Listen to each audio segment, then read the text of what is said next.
Okay, guys. I started this video just a while ago, and then I just want to continue from where I stopped. This is covering the book launch that the former wife of the late president of Nigeria.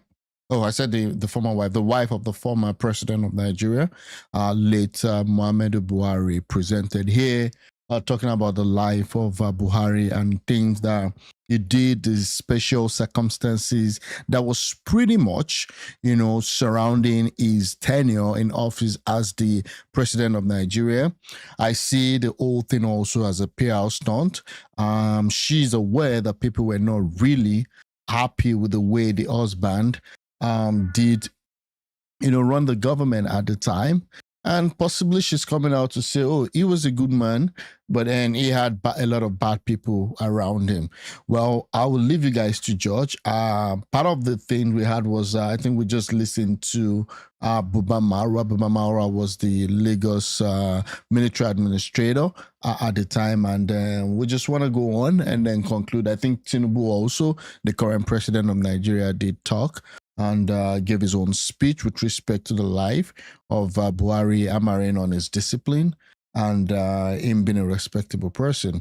Okay, we'll look at that and then we go on and talk about other things that happened today in Nigeria, other drama, other small talks and all that. We'll just mix all around so that we can have a good show for you guys today. Thanks. If you've not subscribed, please do help, like, subscribe. Your comments are welcome. But just welcome to the show. Thanks. Commander-in-Chief of the Federal Republic of Nigeria. I don't know what this is. President Bola Ahmed Tinubu. Your Excellency, the President of Gambia. Your Excellency, the First Lady of Federal Republic of Nigeria, distinguished Senator Remu Tinubu. Your Excellency, the former First Lady, Mrs. Buhari, Your Excellencies, the governors here present, the Sultan of Sokoto, other distinguished ladies and gentlemen, I felt honored standing before you to respectfully comment on a father, a gallant soldier, a commander, and people's general, that is late President Buhari. You'll agree with me that even in death, General Buhari earned the respect and support or commendation of teeming supporters of his from all walks of life.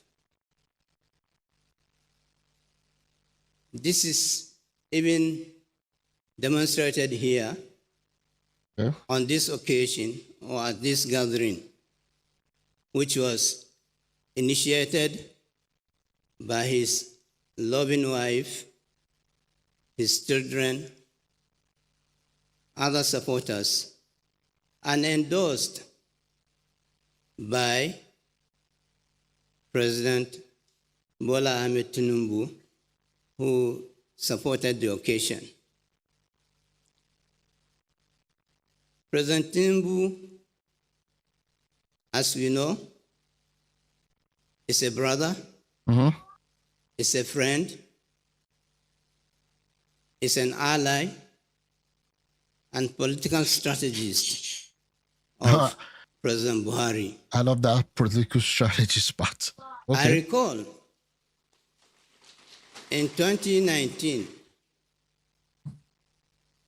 President Bola Ahmed Tinubu was shuttling between Lagos and Abuja as master strategist to ensure that President Buhari got re-elected in 2019 for the second For the second time, that's what I wanted to say. Again, 2019 was an election that Buhari shouldn't have even, presented himself for if we actually had him as a statement.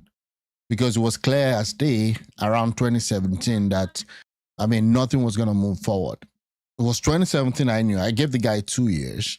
He got in 2015. I was like, by 2017, if this guy has not performed or has not done something remarkably well with respect to directing the ship of the nation, then I'm out of here. It was in 2017. It was in 2017 I left that country because 2015 we knew that we're heading for the rocks. Okay, Jonathan had people within his government that were really bent on destroying the nation. Corruption, Alison Madweke. You had even this guy from CBN that was heading CBN at that time. The CBN governor who was Emefiele, and people were like, you know what, this guy is not. We don't really know what's happening. The subsidy thing and all that, and nothing was done. So that was in 2015. So Buhari took over. And there was this popular saying when Buhari took over that, things started becoming normal just with the body language of the president. The president was like, what does body language is not institution, body language is not reforms.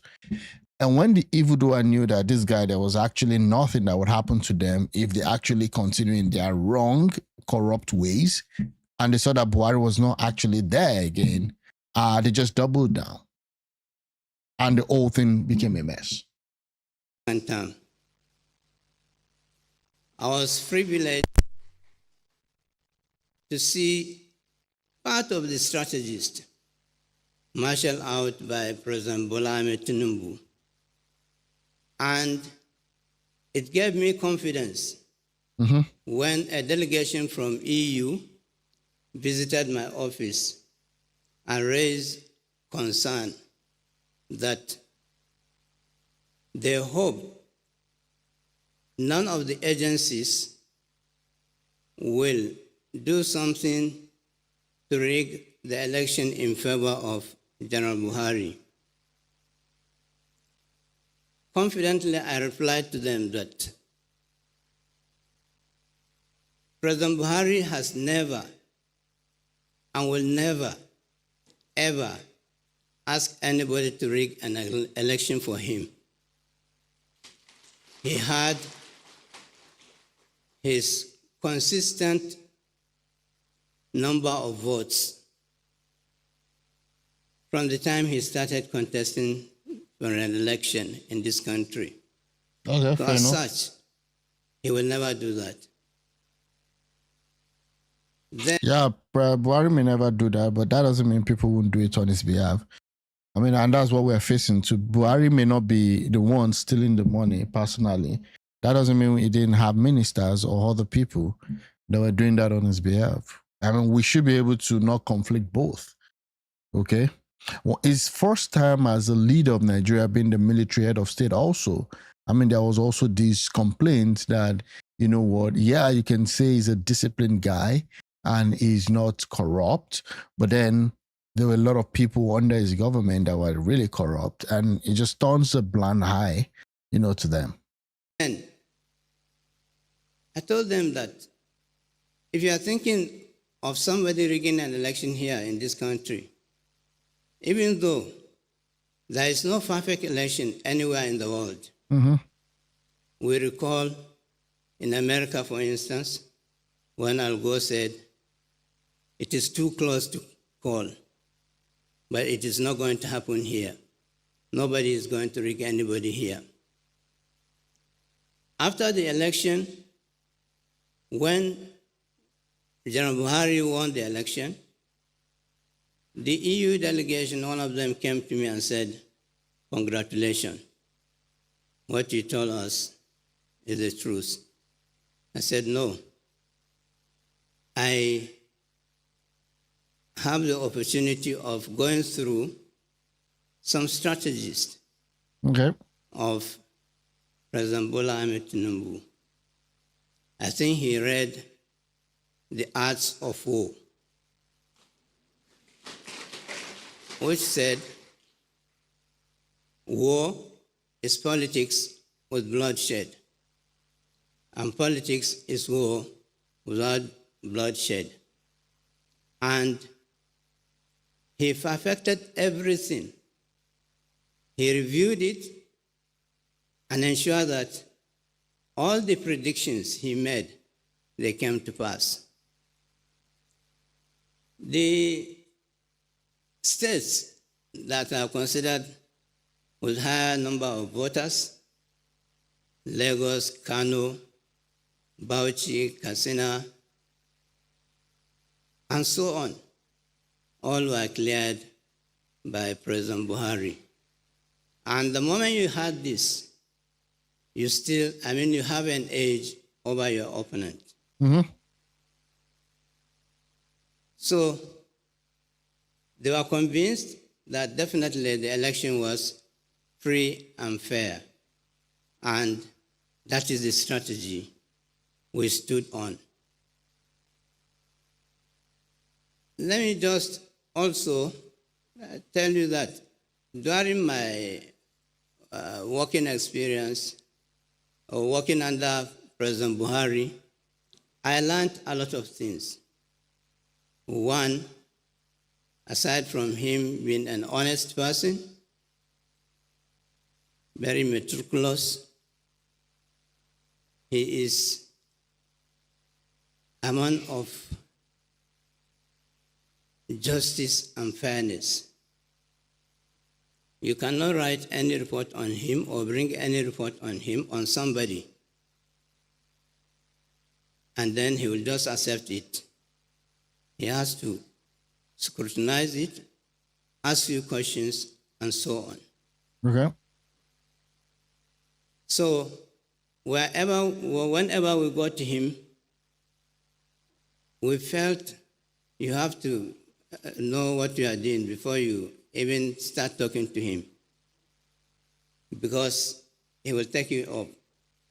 And especially the intelligence report, he will tell you that, look, I have so many sources to verify your report.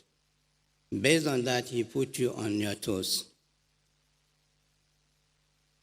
Two, President Buhari has never, ever interfered in what we do. Maybe that's not a perfect one, though. As a leader, you can delegate, but you can't delegate responsibility. You can delegate authority, but you can't delegate responsibility. Maybe if you had gotten involved more in what you guys were doing, possibly Nigeria would have been better for it. When he assigned us to investigate the petition against the then CBN governor, I went back to him and said, sir, in the course of this investigation, I will step on toes. Then he looked at me, adjusted his seat, and asked me, have I ever asked you or interfered with your job? I said, never, never, sir. You have not. He said, okay, go. Even if it is Yusuf, you find one thing, deal with him. Don't come back to me. I guess Yusuf is his son. I also learned something from him. He is very fearless. Okay.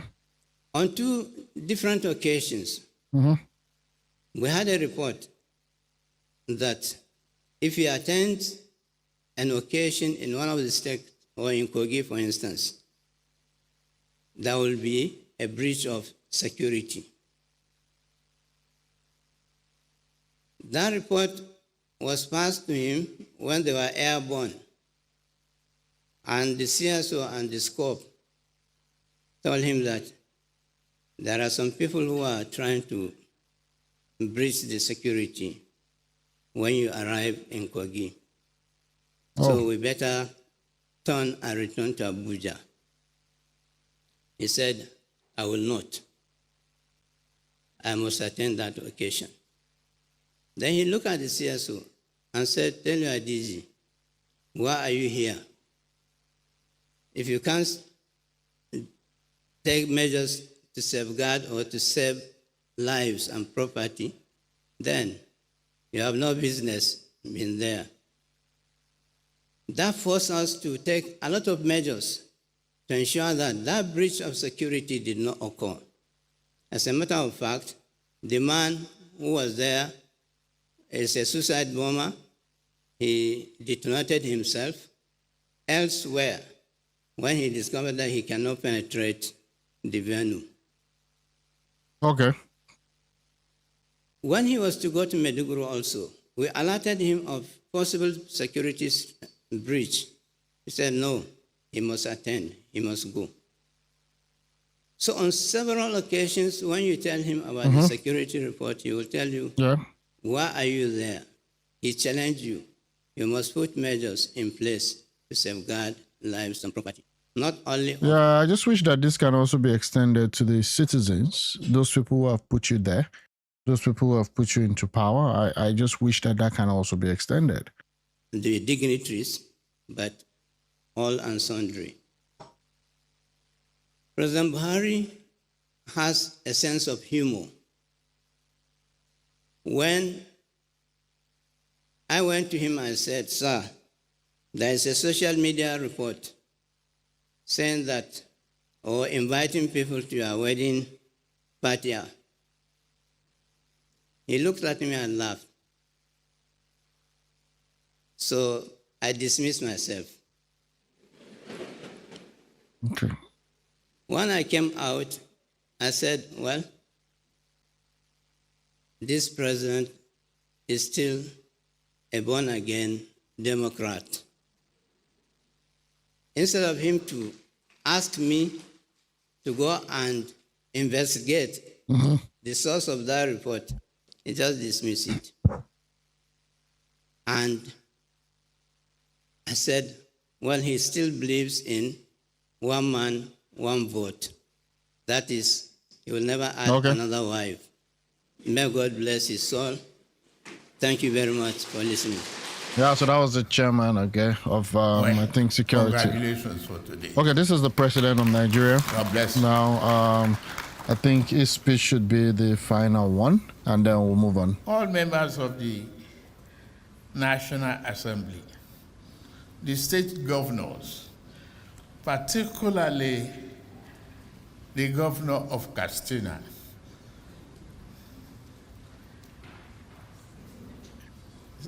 Kaduna, and all other governors here present. Members of the Federal Executive Council, members of the Buhari family, members of diplomatic corps, former state governors, former ministers, former security advisors, traditional rulers, particularly His Eminence, the Sultan of Sokoto, former service chiefs and former IGPs, the book author and reviewer, gentlemen of the press, invited guests, distinguished ladies and gentlemen. Today, it is my profound honor to be here to celebrate the late President, Muhammadu Buhari. A leader who embodied quiet strength, discipline, and an enduring grace rooted in service to people, humanity, and the rest of the world. On this occasion of the launch of his biography, I extend the nation's warmest embrace to her, Aisha. You've seen so much, and you've supported him greatly. I know you miss him. The children and the grandchildren, you have my condolence. You will find comfort in knowing that the prayers of Nigerians are with you and that the Buhari's name will continue to inspire noble services for generations yet unborn. Okay. The measure of a leader is simply not the offices he held or the motorcade that accompanied him. Okay. It was in what persists when rain falls silent. President Muhammadu Buhari left behind a reputation of integrity, a Spartan lifestyle, and the belief that public office is a trust and not a windfall. He was my friend, a compatriot, my partner. And I stand here not just, excuse me, as president, but as a brother, friend, and political partner who shared a journey with President Buhari throughout challenging times. Fair enough. Together, we built a broad coalition, campaigned across the country, and proved that Nigeria could chart a new course. Our movement united diverse interests and achieved an historic victory in 2015 by unseating an incumbent president, thus reshaping Nigeria's political landscape. The coalition we built in 2014 is now the fastest growing political party in Africa today. And that growth continues.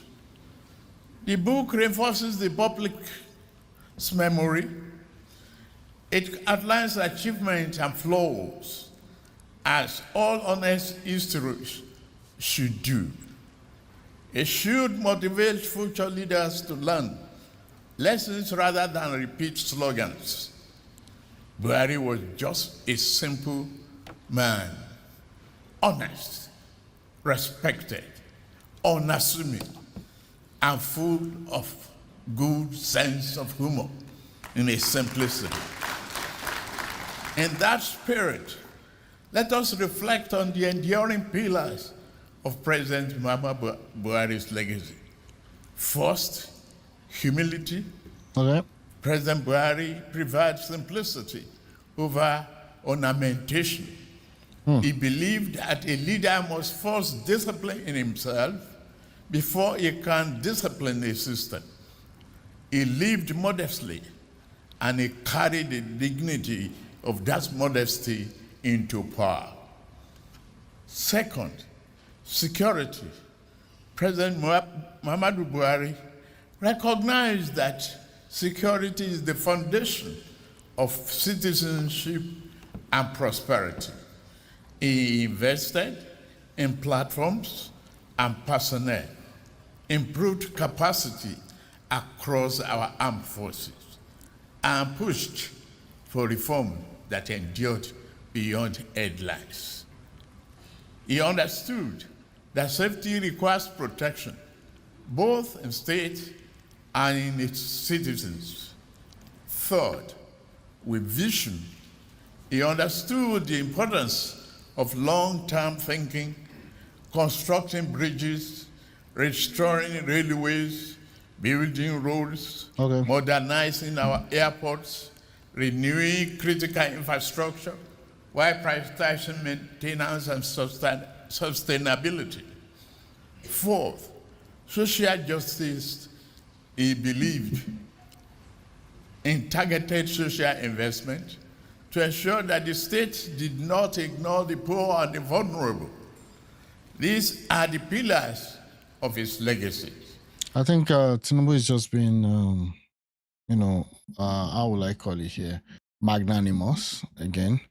To be honest with you, because a lot of what he's saying and some of the things he's preaching, if you ask an average person, they have different opinion about that.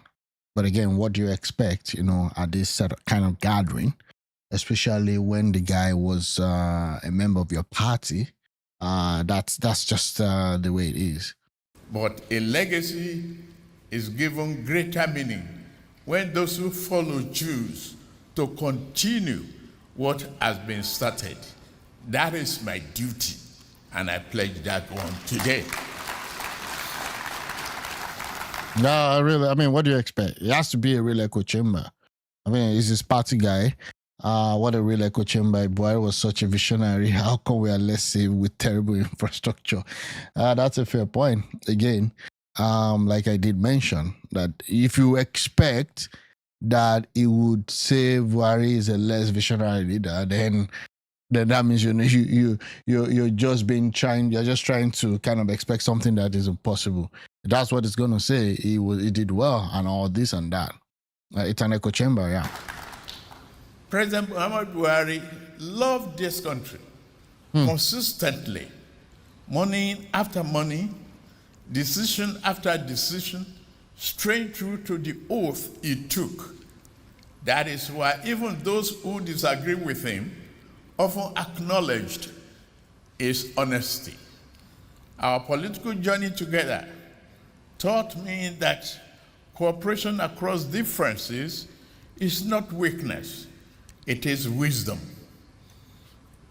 Nation building demands that we complete passionately and we compete dispassionately. Govern responsibly. President Muhammadu Buhari understood that the contest ends when the oath begins. In his memory, let us keep our politics honorable and our governance focused on results. Nigeria is greater than any tribe, language, faith, or political party. This book reminds us that one life lived with restraint and responsibility can inspire a nation. True nation building is the work not just of the leaders, but of the entire citizenry. I thank the author of this book for enriching. Will posterity forgive the political elites for this daylight robbery on Nigerian, for this blatant lie? My brother Tinubu did not say anything unexpected. All he said were true. You may be blinded by your hatred. Again, that being said, okay, he is playing his role as a party member, but we can always also judge by the reality on ground. There's no hatred for anybody here.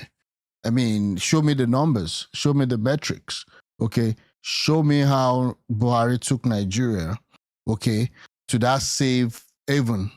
Show me how, after so many years, we are not paying back for some of the decisions that Buhari made. That was just purely, I would say, purely clueless, okay? So it's not a matter of hatred, it's just a matter of reality. Okay, it's true with George. The numbers also, facts don't care about how you feel, about someone or the other. How was the value of Naira when Buhari took over to the value of Naira now, as you have it, compared to other foreign currencies? Those are just the true thing, okay? And the jury is out there for everyone to judge, okay? And that's it. And even the wife's book, which hopefully we get more out of it, has come out to say there were a lot of things that happened during his rule, that were really, really not good. And that's it. Our collective memory for collecting facts and testimonies and for refusing to reduce a complex life to simple lines. May this book reach widely into classrooms, libraries, and the quiet desk of young Nigerians as they decide what kind of leader they wish to become. My dear brother, President Muhammadu Buhari, though you are no longer with us, your impact endures. We will honor and build upon your legacy, not just by invoking your name, but by delivering results with discipline, compassion, and resolve. May Almighty Allah grant him mercy and Jannatul Firdaus and bring comfort to all of you, the family members, immediately. May he bless Nigeria with unity, wisdom, and peace. Nigeria will endure, prevail, and prosper through our efforts and God's grace. Thank you very much. God bless the Federal Republic of Nigeria. Okay, yeah, so that's it. I mean, that's it. The president spoke, and yeah, they did the unveiling of the big book, targeting, his history, what happened in his office. There was a little bit of a snippet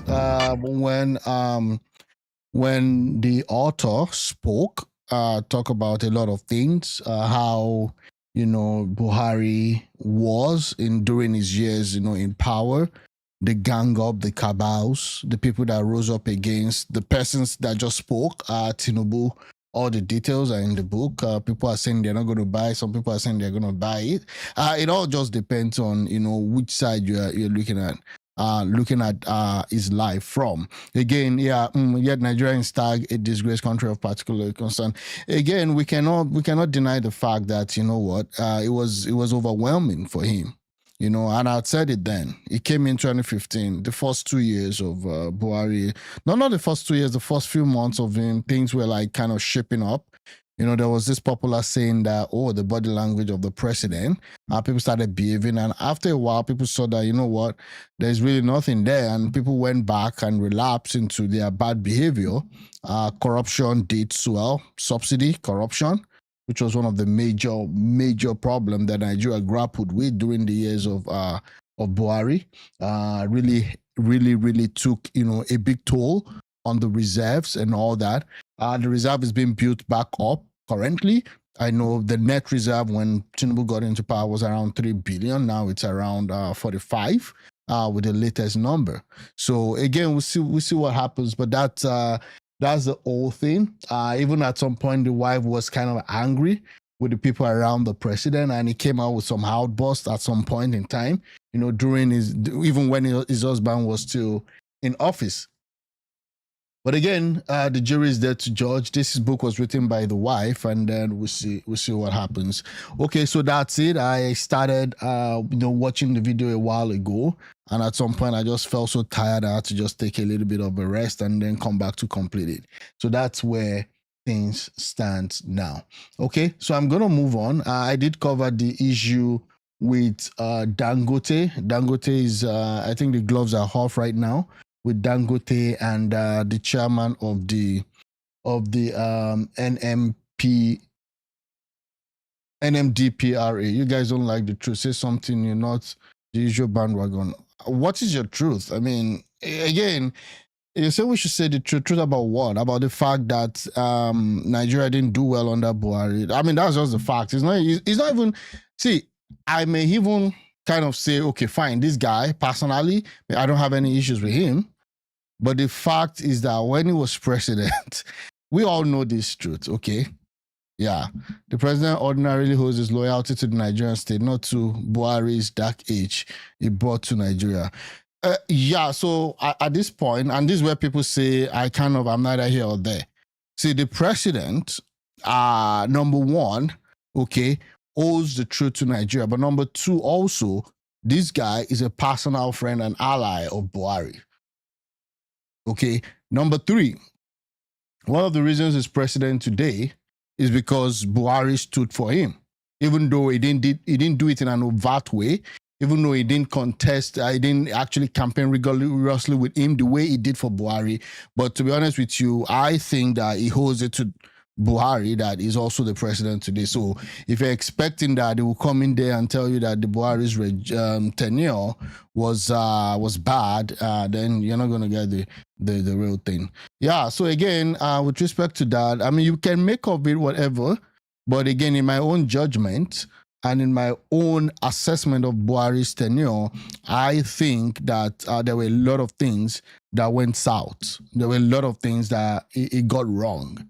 And it's painful to me personally, because if I had known, again, people ask me this question, that if we go back to 2015, knowing how, if we're faced with the same scenario, again, let's say what happened in 2015, the first time when Buhari became president, where you have a country that was actually being mismanaged. You had a lot of issues and all that. And then you have this guy that, was head of state, and there were reports that he wasn't corrupt and all of that. And even though people had, concerns about, some of the things he did then, even as a military head of state, and you compare the two, again, it's still going to be a very difficult decision. But down in the line of his presidency, by 2017, I knew that something was off. And even then, I was telling my friend that, once I give this guy 2 years, once he's not doing anything major, once he's not rewriting the story and all that it's over. It's over. I was even surprised that, they had to bring him back 2017, because that's just the way the country runs. The second time is always kind of, tapped in and locked in, except if you're a Jonathan, though. Yeah, so again, that was it. But we'll see what happens. So Farouk Ahmed, the battle is on between Dangote and Farouk Ahmed, engineer Farouk Ahmed.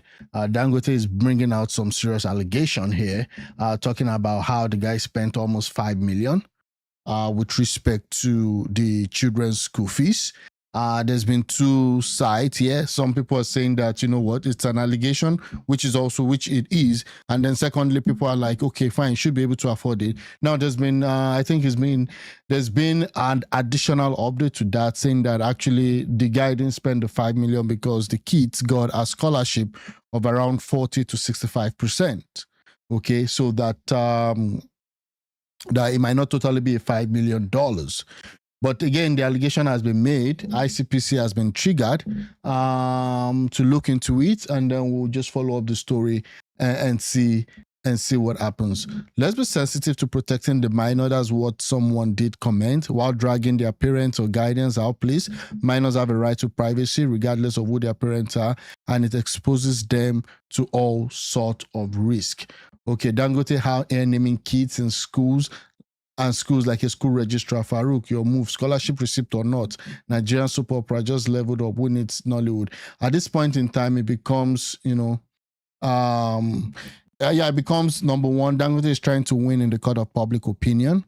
Number two, again, I think Dangote seems to be frustrated with sabotage and the likes. And he has personally said his company has encountered nothing less than 20 different sabotage based on his own, analysis that Dangote Refinery has gone through over time. So I think he's just frustrated. We'll see what happens with it. But I don't expect the president to remove engineer Farouk Ahmed at this point in time without any due, investigation. I think he's innocent, okay, until proven otherwise. So I will just take it at that. This was what they did to Kemi Adeosun when she was the finance minister of Buhari. People just came up with this NYSC stuff, and then they expected, the government Buhari to remove her, and before we knew it, she was gone. Okay, so I will wait for a thorough investigation, if any, and if there's any defense also from Farouk Ahmed, yeah, so be it. But that's the fight as we have it now. Let me see. Okay, so that's that about that. Let me see if I have some other political news to actually cover before I go back to X. Nigerian businesswoman Folorunsho Alakija has built and donated 34 billion naira medical research and training hospital to Osun State University. Wow, this is really cool, and the building looks great. I would say. So I think, you had Oshibajo there. Okay, you have the governor of Osun State, and I think this is Folorunsho Alakija. Okay, wow, Modupe Folorunsho Alakija, Medical Research Training Hospital, Osun State. Well, that's cool. At least now they do have something, and this is Osun State University. I remember then the Lautech was what's it called again?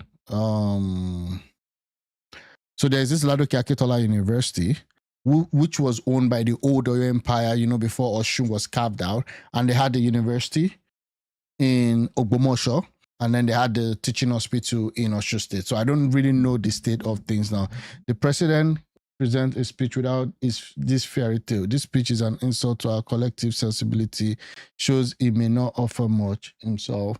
Well, yeah, I think he did what he was expected to do based on that, and it was more of a ceremony to celebrate the life of Buhari. So I wouldn't expect for him to go off of that script, as it were. Okay, so that's it. I need you to go to Mele Ikari and ask him. Okay, let me look at this. I think I listened to this yesterday. And ask him how many sabotages the Port Harcourt refinery repairs went through. I think he'll be able to tell you. But I'm telling you, he told me many times they have had more than 100 sabotages at the refinery. You can ask him, he will tell you. So our own, yes, when they even sabotage you, they go and remove. We have a boiler, boiler? 400 tons is the largest boiler ever built in the world. It was under operation. Somebody went there and removed a spare part out of it.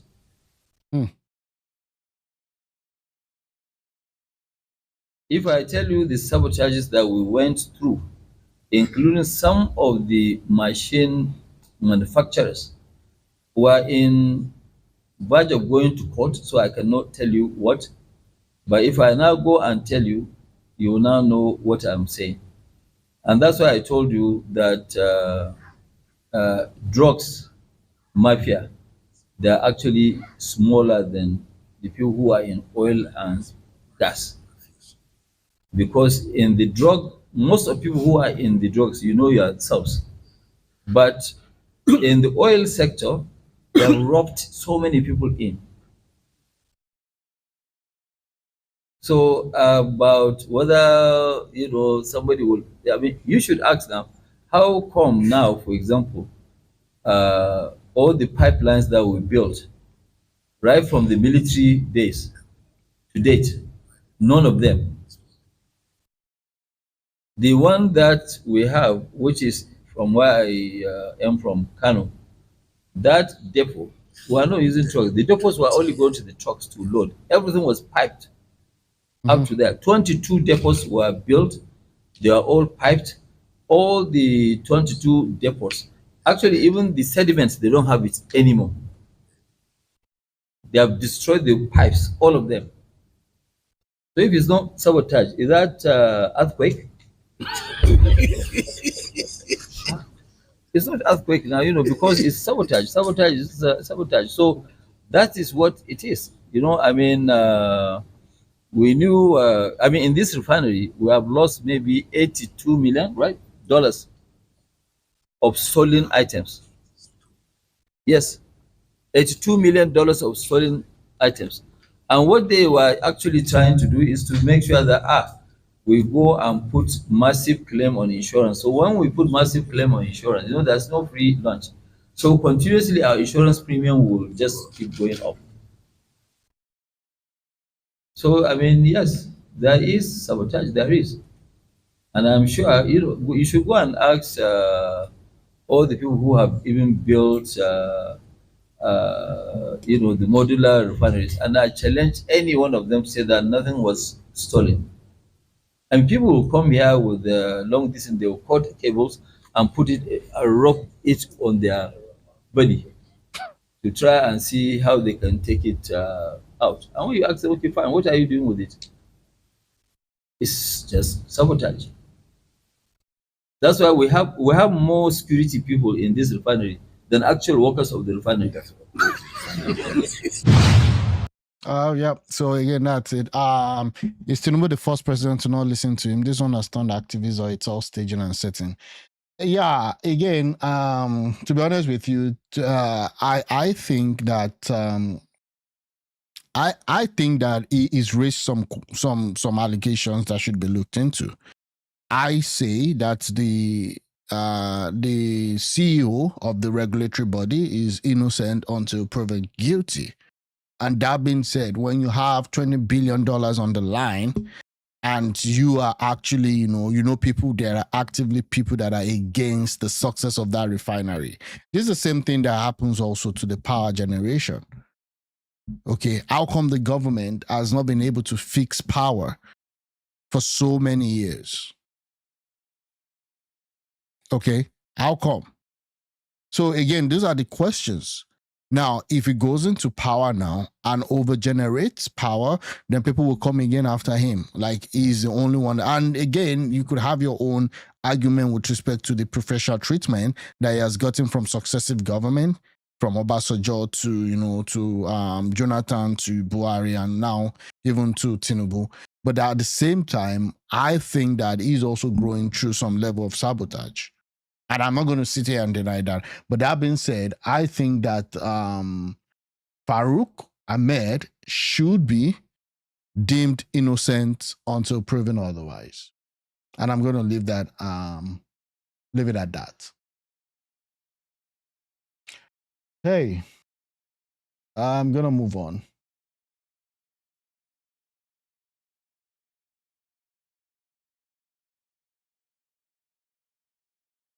So this lady, I don't even know if I want to listen to this. It's a very long live show. But again, I covered the news, and that's it. But except they give him license to run interstate pipeline. But mathematically, the refinery is dead on arrival, except they give him license to run interstate pipeline. I think he's able to. I mean, I think his model is just for him to deliver, vis-a-vis. Again, it's competition, right? Every other person importing PMS, okay, would also be facing the same challenge of delivery and all that. So again,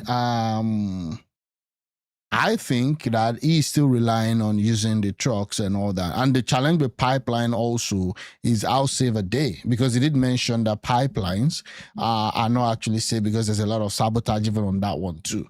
And this is not the first time we've seen different localities and villages. People just go bust the pipeline and start scooping out petroleum. There's also the attitude of people, okay, and we can also deny that. I'm gonna move on. Dangote has been trending in the news for a while now. The issue with this lady, I guess is 50% content, 50% of heartbreak. I just want to see. She went on that Freeze's live show and to tell her own side of the story. And let's see if we can actually watch one or two things. Again, it's just gonna be more relaxing, really, than talking about Dangote. Pastor, for our recent. Oh, it's breaking. What led to that call out? Okay.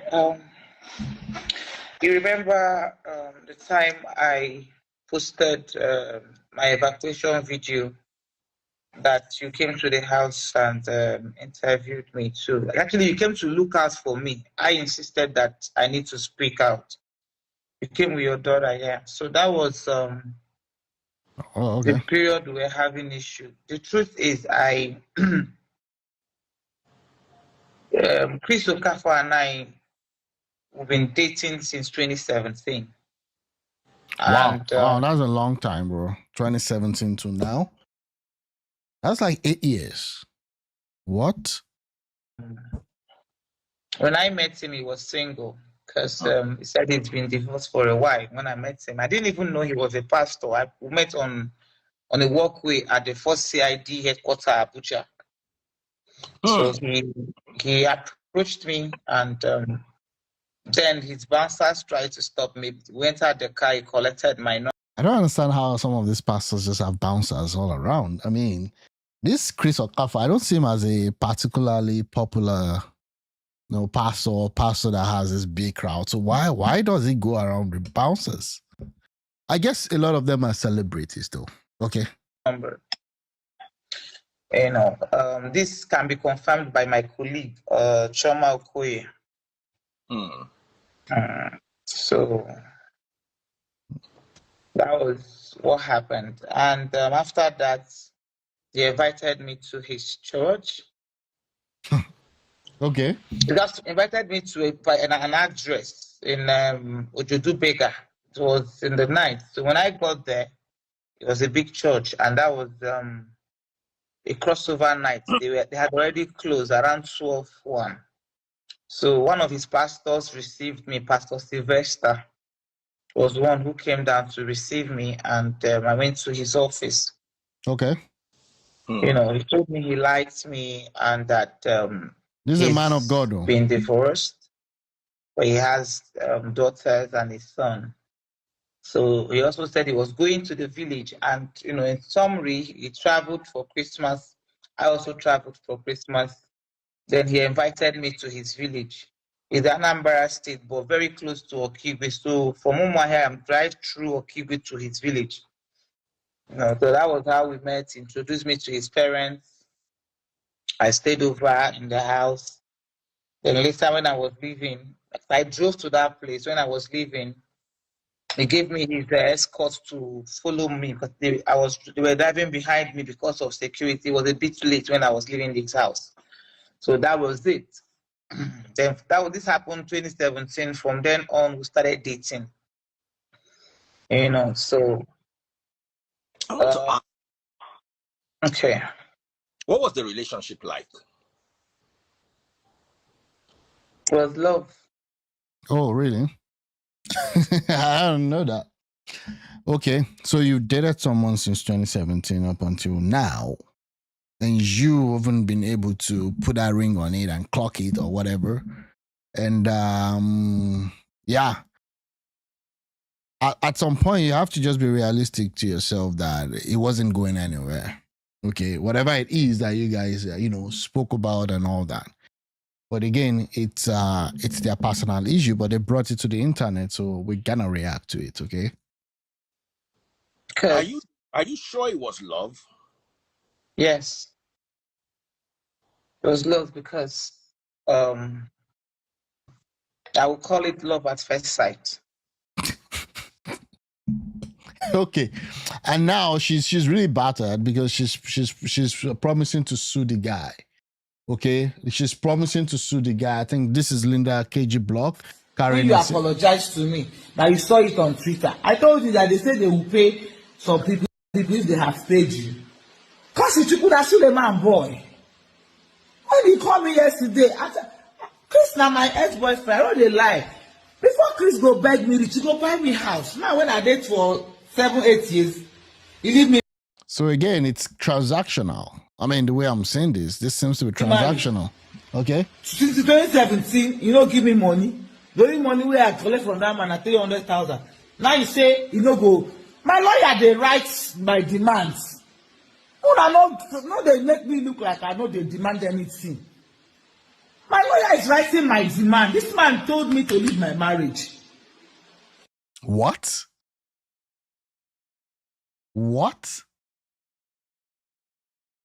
Oh, and you obeyed. He told you and you obeyed. Can you imagine? My lawyer, they write my demands. No, they make me look like I know they demand anything. My lawyer is writing my demand. This man told me to leave my marriage. And you left. This man left me like this, shattered. And he wants to marry. No, now he go sex to me now, bro. Calm down. No, they talk like that. My lawyer is writing my demands. No, be that voice. I knew when Cassie was talking to me that he was going, D1, calm down. The money where they give you, collect some. They do the damage control, they go. I know it's not my right at the Yeah, I know most Nigerians are not presently very busy. Must we bore our social media space with these trivialities?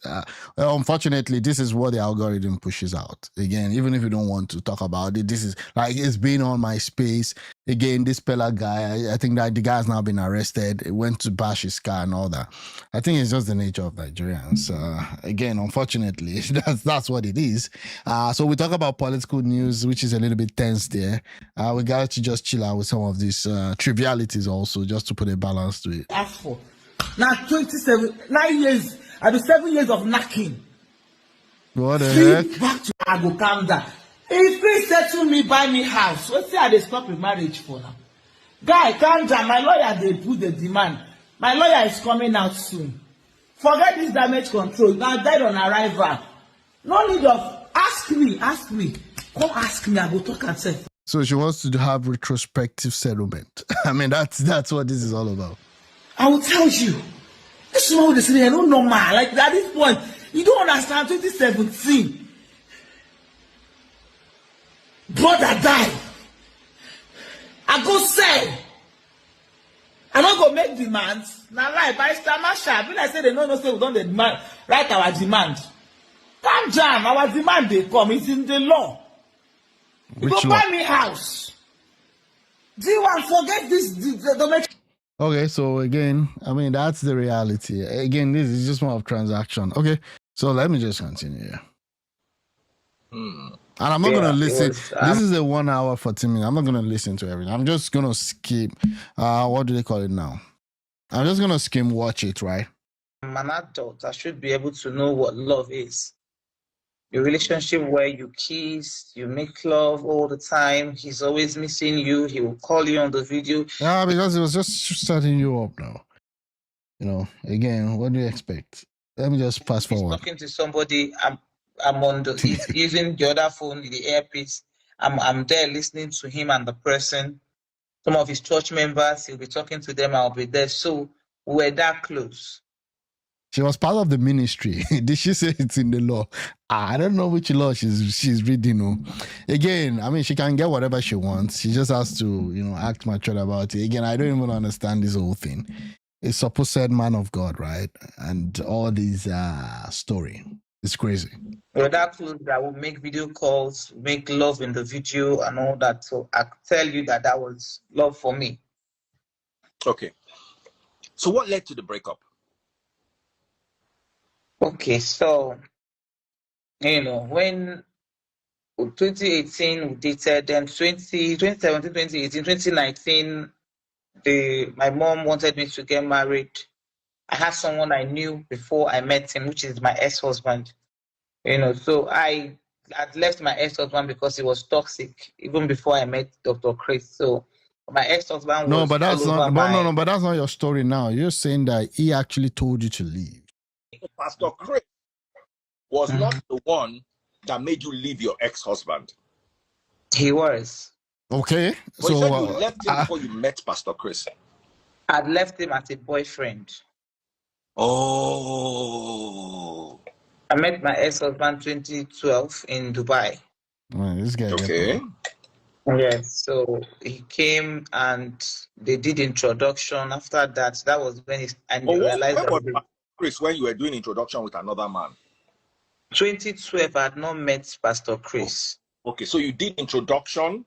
After the introduction, he was the toxic person. I didn't marry him. Oh, okay. I broke up, so he relocated to South Africa. We were not even talking. For years, he kept calling. My ex-husband was very obsessed with me. My ex-husband is that person that will give you 200 missed calls. So that wasn't. I mean, for a guy that would give somebody 200, allegedly, right? I think he's already is out of it. Why would you be giving someone 200 missed calls for what? Looking for me, so I wasn't dating him before I met Pastor Chris. Then when I met Pastor Chris, then my dad died. I met him 2017. That same 2017, my dad died. And it was that same period, 2018, 2019. Then my ex-husband now got into my family. Everybody now said, this guy loves you. He wants to marry you. Why don't you give him a chance? So, and at then I told my ex that I was not in love with him. So I'm saying this in a live broadcast. My ex is watching, so I shouldn't be lying on him because I still have the chat. Even this thing I'm saying, I still have my chat with my ex-husband on phone and Facebook when I told him I didn't have feelings for him. And he told me if we marry that the feelings will come.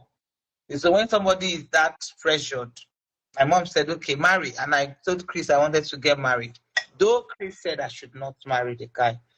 That Okay, so why do men take such risk? Did Dr. Chris not know that this type of people will scandalize them to hell and back?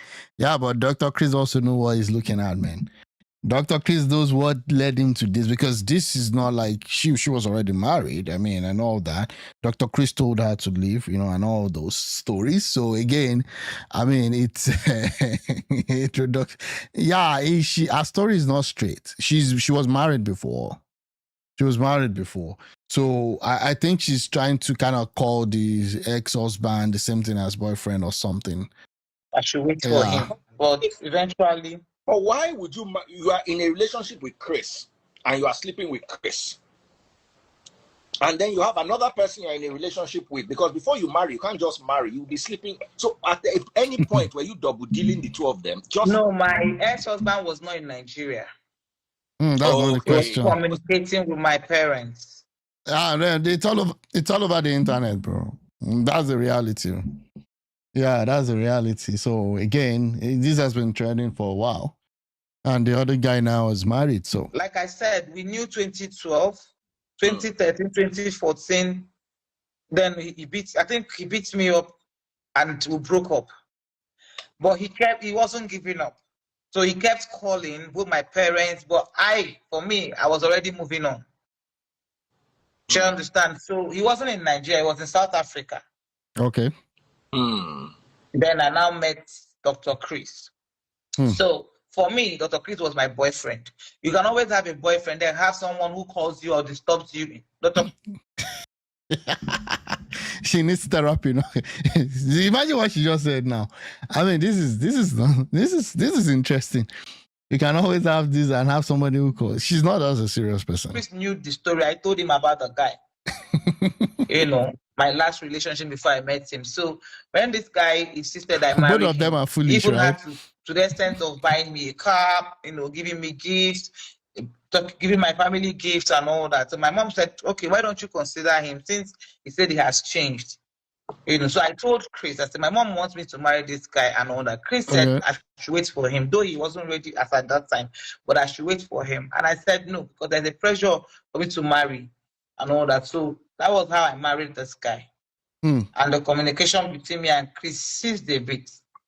You know, but my marriage was very toxic. I'll tell you for free that if my husband is watching and he knows that I was living. Which one is my husband again? Use ex now. My ex-husband. This woman nowhere. I know she's just all over the place. 3 to 2 weeks. I'll leave and come back. He'll beat me. I'll come back. It was that bad. So the marriage back and forth we married 2019. 2022 was I think 2021 ending towards November. You know, I was in Abuja, then I visited Chris in Lagos. Then we talked. I told him what I'm going through in the marriage and all that. So I mean, while the world was going through COVID, this is what these guys were busy doing, just, you know, messing around, huh? And I assume Chris will still be going to his church to minister every Sunday. I mean, I don't even understand under which auction that one is ministering. Me and all that. Then I left. My ex now said I should come back. When I got back, my ex told me that he got someone pregnant. I met a young lady in the house with a child. And the girl said that the child belongs to my ex-husband. And I, you know, we had that issue, had that fight. He sent the lady away. But long story short, he got someone pregnant. And the person gave birth. Okay. So when the lady left, then I was with him that 2021, 2022. He started beating me again to a point that he said he will frustrate me to a point that I will leave the house myself. So I wasn't happy. And while I was there that January, Chris was always calling me. So But Chris liked you so much. How did he allow you to enter another relationship? Yeah. That's a good question. This is a super story. We are nothing but pencil in the end of the case. A lot of things that is happening. And this is what we just know. We just got to know this week. So this has been happening for the past 4, 5, 6, and 7 years. And we just got to know like everything escalated this week. So my question is, what about every other thing that is happening that we don't even have any clue about? Sorry, but tangling this with this type of people only, tangling with this kind of type of people only brings scandals. Yeah, I mean, Chris knew what he saw, right? Under which ministry is this pastor, Chris? People attending the church are lost, though. I mean, at least you have so many churches, right? So again, I don't know how people, don't question the people that are placed under them to serve as shepherd. You have to be sure, like, this person coming and preaching, like, is he even living the life, right? And I'm not saying that everybody's perfect, but again, is he even living the life, right? I don't know. That was if I you don't were know. so close to him and you were in love like you claim, why did you go and marry somebody else? That part is the part that part is the part I also got a bit confused, because the moment I got married, Chris kept on calling me even while I was in marriage. Wow. Like I still have the chats where he said I hurt him. It's just that I can't press the chat here. He has the dates of this time I'm telling you, where Chris was even saying that I hurt him by going back, because while I was in my marriage, I wasn't happy. And because Chris also has been there. Okay. Okay. So now it's more like a tango, right? Remember, Chris is a pastor, right? No, we don't remember. And this relationship is not public. It's not something that he wants everybody to know. It is between. Listen, I'm telling you, Emeka role as my national president.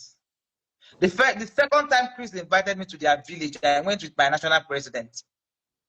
Yeah, people are saying that we should check her mental health and mental balance. Yeah, she did harm herself over the weekend. She did harm herself, blood everywhere. Yeah. And now she's coming out with demands saying that Chris should buy her a house. If you bring my national president there, he will tell you, I took him there and we even saw Chris' mother. So this thing I'm saying, that at least my national president is a witness.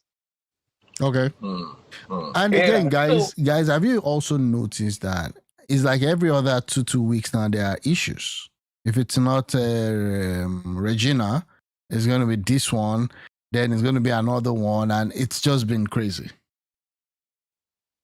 Going forward to this, while I was in marriage, when I was depressed. I said depressed.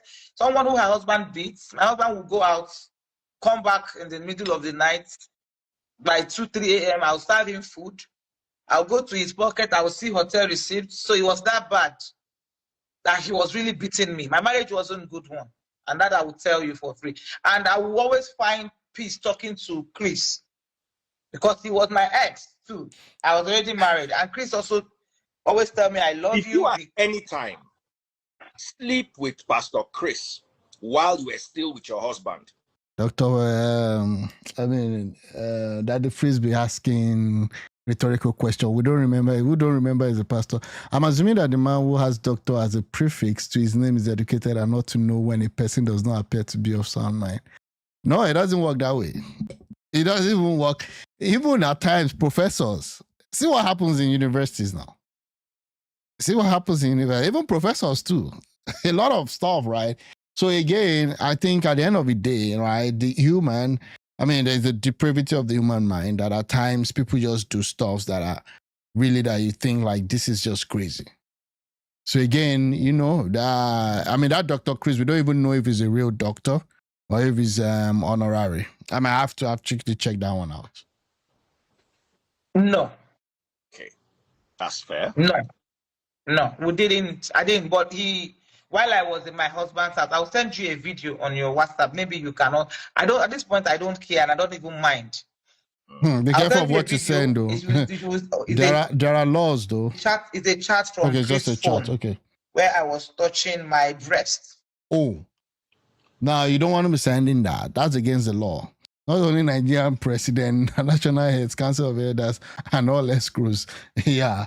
Again, yeah, that's it. Was I cheating on my husband by phone call, phone sex with Chris? Yes, I did.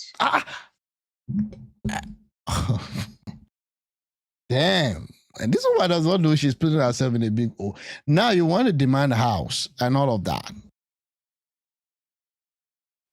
But I didn't have physical sex with Chris while I was. What the hell? Sorry that I have to be pausing this thing. It's just crazy because I don't even know any.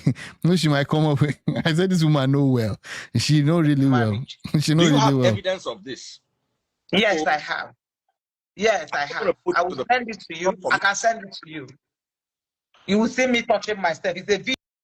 What the hell? It's not even it's a video. I can send it to you. You will look at the date. It will not be circulated just for evidence sake. What? You two want to go? Hey, see that the freeze, oh. So that the freeze to one video. See how he's cleaning his mouth. Again, what does that even mean? It will not be circulated.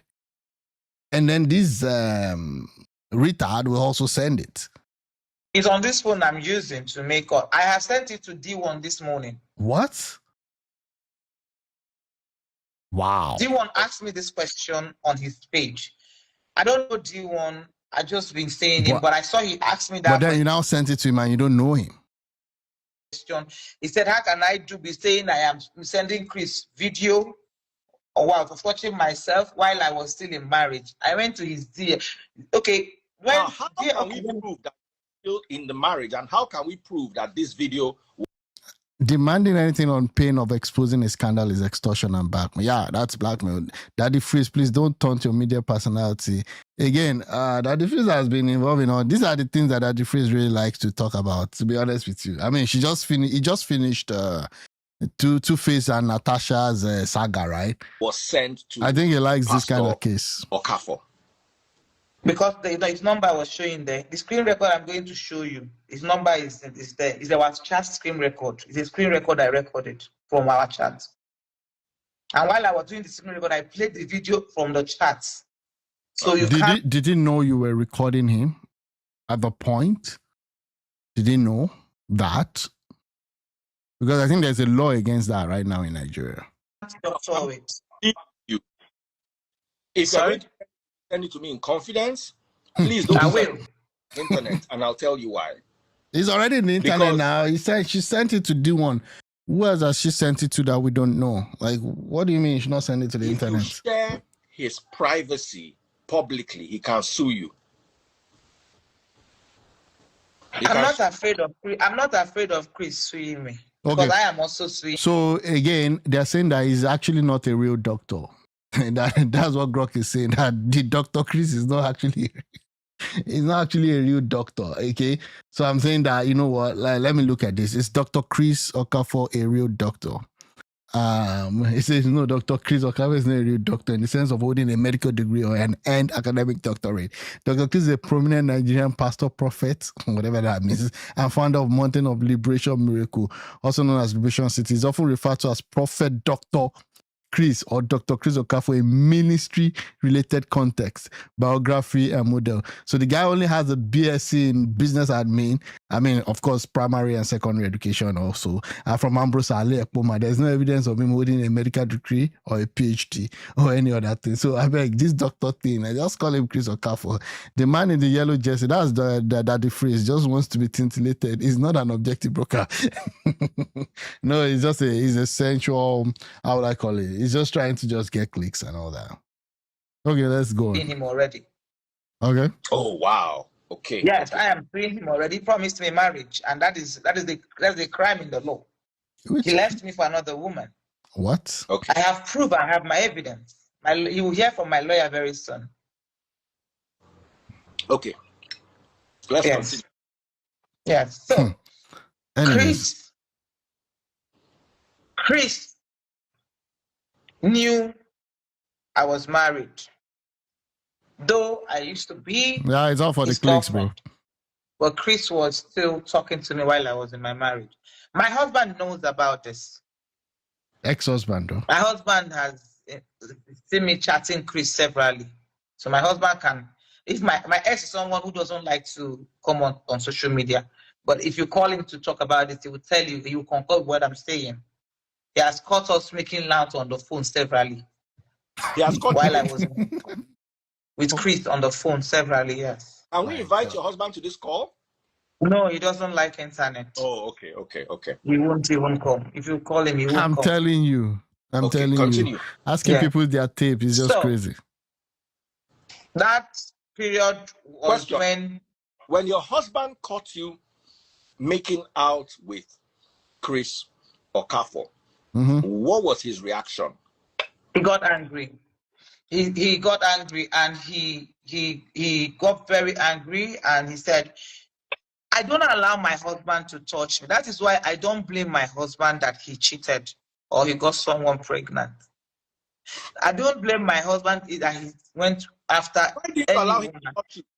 Because I didn't have feelings for him, and I told him, my husband is a bully. He got me to marry him by force. What does that even mean? He got me to marry him by force. This woman, you're a disgrace, shame on you. Yeah, I'm telling you, this is just so crazy. I don't even know what to say. People that, I think my colleague that would tell you this, or that knew my relationship then. My husband will call me 200 times. He called me non-stop for more than, since 2014, I left him till he got married. My husband would call me more than 2,000 times on the phone. So he was choking me. He had to get into my family. Everybody said that I have to marry him. That was how I married him. And before I married my ex-husband, I told him that I didn't love him. You still did it all anyways. So I don't blame, I should, if I can insist that Chris must marry me, or chase Chris, or get heartbroken that Chris got married to someone, then why didn't I cry that my husband got someone pregnant and broke? I'm not hurt. It didn't hurt me that he got someone pregnant. It didn't hurt me that another woman took over my home. That is the truth. So why is it hurting you that Chris is So now? I was not in love with my husband. Unfortunately, it's my truth. While I can count how many times I've had sex with my ex-husband. I didn't, this thing I'm saying, I'm not proud to say it, but I will say it. I never allowed him to touch me. You know, when you don't have feelings for someone, when he touched you, you feel irritated. That was what I was feeling with my ex-husband. This is more Nollywood than whatever movie they're producing today. Because this doesn't even make sense from the get-go. And this is real life. Like different individuals in the triangle here. So even Chris, that Chris confused. He took advantage of it because he knew I loved him. I don't know whether the love I had for Chris was hypnosis or... Oh, now you're the victim. Now you're the victim. Okay, in all of this, you are now the victim. But I know that I loved Chris. And when my ex-husband beat me up, the last one, Chris said I should carry my bag and leave the house. I should come to him. He bought my ticket. Oh, is this kind of a written script or something? You cannot write a better script than this. I'm telling you. You cannot write a better script than this. Where were you staying with your husband? Chris bought your ticket. When I married my ex-husband, we were living in their village, Obo. Oh, okay. So he bought your ticket back to Lagos. Back to Lagos. Okay. Damn. Are you fully divorced from your first husband now? Yes, we returned. Though my ex-husband did not collect the bride price, but my people dropped it with the girl he got pregnant with. I only did traditional marriage. I don't get it. So after your ex-husband beat you, Pastor Chris rescued you from him. What kind of rescue? Yes. Okay. I'm just trying to establish. Don't my friend can tell you this story. When my ex-husband, at the first, you know when my ex-husband beat me up. Let me remind you. If you could remember, there was a time I was supposed to come on your life. Yes. Tonto wanted to invite me. Then when I came in, there was chaos. I was So you see how Daddy Freeze even won the whole thing. He likes this kind of story. Introduction to traditional marriage. I'm telling you. I just entered your life. My ex-husband came and slapped me on the face. Yes, Tonto will tell you. Tonto had to raise alarm because my phone was not going for days. She had to raise alarm to call people. Is it the same Tonto DK? Because Tonto DK just gave testimony at the NSPPD, right? That because I was talking to her on the phone. After that, your life, he was beating me up. This thing I'm saying, I and Tonto were not cool now, but if you ask her this thing, she will tell you. My marriage was very toxic.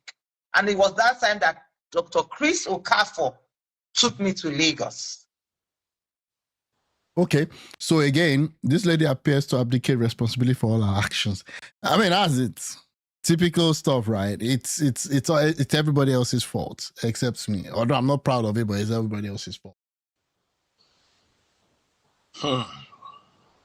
Now, okay, so we're time stamping now. 2012, you got engaged to your ex, then you were separated for a while, then eventually got married. Things became toxic. You left him, and Pastor Chris rescued you in Lagos. And then you are now in Lagos. What now happened between you and Pastor Chris from this juncture? Okay. While I was, when I left, I went to see Dr. Chris. Then I think this one who stayed at Marriott's Hotel, Ikeja. And after that, I then moved. That was when when a case came. So apparently, the lady moved to Lagos, was staying at Marriott Hotel. Which fund was this Pastor Chris using? Is it the same offering that the church member will come to church, people that are just struggling to get by, and donate in church? Or where was the fund that Pastor Chris was using to do all this RNG? Where was it coming from? Where was it coming from? It's a question. I don't know. Is this church money? Is this money that people have given for the work of God that Pastor Chris is using to help himself? It came of a case of baby testimony. One case that one guy, Prof X, was calling Prophet Jeremiah out. Okay.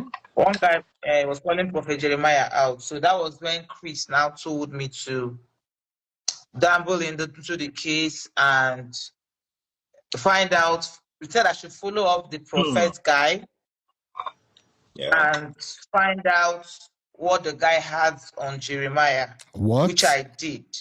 But before I got into it, I had to tell them to get my lawyer involved, which they did. They got my lawyer involved. They got the police involved and the EFCC. Now, before I went to EFCC and Interpol, and I wrote statement. They gave me backup to go ahead. And I entered the guy with the name Choma Johnson. It was then I had to start. My mission in the guy's life was to seduce the guy. What is all this? This is which a movie. I succeeded because every conversation I had with the guy, I was recording it and was giving it to them and Interpol. So you were seducing another pastor? No. I was seducing the blogger who was calling Jeremiah out. Okay. A blogger in South Africa. Just let me give you an instance, just like you now. You're calling Pastor Jeremiah out. Now they sent me. No. Just like you now calling Bishop Oyedepo. But Bishop Oyedepo will not do that because he wouldn't. I hate it when people refer to him as pastor. But that's what he calls himself. These guys are constants and never called by God. I agree with you on that part. I was never called by God. It's just a way to get people in. Where are we going to like this? I don't know where we're going. I don't know, to be honest. Without you knowing, we started conversing. Then you end up falling in love with me. Then you trust me. That was what happened between me and Prophet. I eventually found out. In fact, it was in between that. It was that my whatever I got from Prof X that Jeremiah used in winning the case in court. But they had the case of baby testimony that nearly brought his church down. Everybody was, it's a case of a missing child in his church. Oh, okay. So when I went to Prophet, I found out that Prophet was actually trying to blackmail these people. Because Prophet now is in South Africa, he's not a Nigerian. Then when he got closer to me, he now told me, he said he called it street. This is I'm saying I have evidence because every conversation I had with Prophet, I recorded it. If you go to YouTube and check them, I even exposed it at some point. Prophet calls it street. To him, he's okay. From Chris to Tonto to Jeremiah to Blogger. Yeah, we are now entering episode 5. So we're gonna wait for episode 5. teaching me how to run street. He will get information about pastors. Me that is in Nigeria here, I will look for the pastor's number, contact the pastor, then collect money, then come and blackmail. give him. That was what he wanted to use me for. So, and everything he was telling me, I was recording it. I was sending to Chris and Jeremiah, and they were sending to Interpol to build their case on the guy. So this was what I did. And the case of baby testimony went to court. So most of those evidence I got from Prophet, that was what Jeremiah used in court to exonerate himself from the case. Okay. So that means that he is a cordial relationship, or there's a relationship between Chris Okafor and Jeremiah. That's what I'm insinuating from all this. Because why would Chris Okafor come to the aid of Jeremiah using somebody that I will call an asset, which happens to be his girlfriend or something? I mean, this is just interesting. Now, what caused our quarrel? After that, Jeremiah now. With everything you've done, Kama is actually catching up. I never thought I was going to watch this. It was like, it's still 1 hour. I still have a few minutes more because I just felt like, what would she be talking about for 1 hour? But then I came for the news and then I stayed for the chills. Promised to buy me a car. Okay. I still have the chat of that in between me and Chris, where they said, choose any car of your choice. I chose Lexus first. Hey. They said it was expensive. Then I now chose Mercedes that was 45 million. Jeremiah said he was going to buy that one for me. That's another pastor. Chris now said that he should pay the money to his account. When because I didn't have Jeremiah's number, we're always talking on 3-way call. So when we finished the call, I asked Chris, why would they pay the money to your account? Chris said that sometime Jeremiah Omoto came to his church and got someone pregnant. Let's be careful not to call him. Where are we going to right now? With everything, Kama is actually catching. So even Chris not trust Jeremiah. So he said, deal with her through me. Because now I don't want us to drag Prophet into this matter. You don't Let it be between you and Pastor Chris. Okay, fine. But there's no way you will tell this story. Without there's Jeremiah. No way you will tell this story without bringing Jeremiah. I had a chat with Jeremiah yesterday and I told him, I said, after all I did for you, you allowed Chris to lock me up. There's no way you will tell the story. All the conversations I have, the recording conversations I have. Prophet Jeremiah saying now. Prophet Jeremiah. Sorry? Okay. What is Prophet Jeremiah saying now? I'm getting to that. Okay. Because Jeremiah also tried. That'll be for episode 5. Jeremiah was angry for the past 2 years, they have not spoken to Chris because of this matter. Or 1 year plus. I'm getting to that. Now, when Jeremiah now paid them, he said he doesn't want Jeremiah to pay the money to my account because Jeremiah came to his church one time for a program. Don't say be careful not to drag him inside. You can mention his name, but I don't want you to say Jeremiah did this, Jeremiah did this. Okay, fine. I'm not going to say, but the truth is, okay, fine. Fine. Because if you leave me, I'm going to say the way it is. But I wouldn't do that. He said Jeremiah did something. That's why. He doesn't want him to have my number. Okay. Remember, he was still my boyfriend. Yes. So I believed him. And Jeremiah paid the money to his account. Now, I still have my chat with him where I asked, where is the money? He started giving me the money. He said, Jeremiah sent 3 million today. Jeremiah sent 1 million today. Jeremiah sent 2 million today. To the tune of 10 million naira. That was what Chris gave me in total. and started bad-mouthing his friend Papa G, which is Pastor Jeremiah, Mm. and said his friend did not give him the remaining money. I should not mind him, that he's ungrateful and all that. And for me, that was all I took. So what I got was 10 million. Then after that, I think either a year later or a few months later, about 6 months later, I wanted to travel. I needed money. So I asked Chris. Mind you, let me be honest with you. Yeah. Throughout my relationship with Chris Okafor, Chris was not giving me money. Oh, wow. But he did it now. Okay, you mean Jeremiah, right? I was okay. I was having my own money. Okay. It wasn't about money. He has never, in fact, since 2017, since I started dating Chris till 2023, the only money he had given me was 300,000. But the only money I'd ever collected from Chris personally is 300,000. Wow. Okay. It wasn't about money. I don't know what it was about. Story. Always remember that we are very fair and balanced. I'm sure you have no problem with Pastor Chris sharing his own side of the story. No, I don't have a problem with that. Okay, darling, go ahead. So we're bringing Pastor Chris. Is that what that phrase is trying to say right now? Imagine men of God getting themselves involved in such a dirty stuff. Please stop listening to all this again. Nobody can stop the work of God. Yeah, nobody's stopping the work of God. But again, if you're a pastor, then we need to know, like, I mean, you have to be held accountable at some point. Okay? Problem with that, because we're still going to go to courts. Okay. You can't promise me that you will marry me and at the end of the day you're dumping me after all you have been through. No, bro.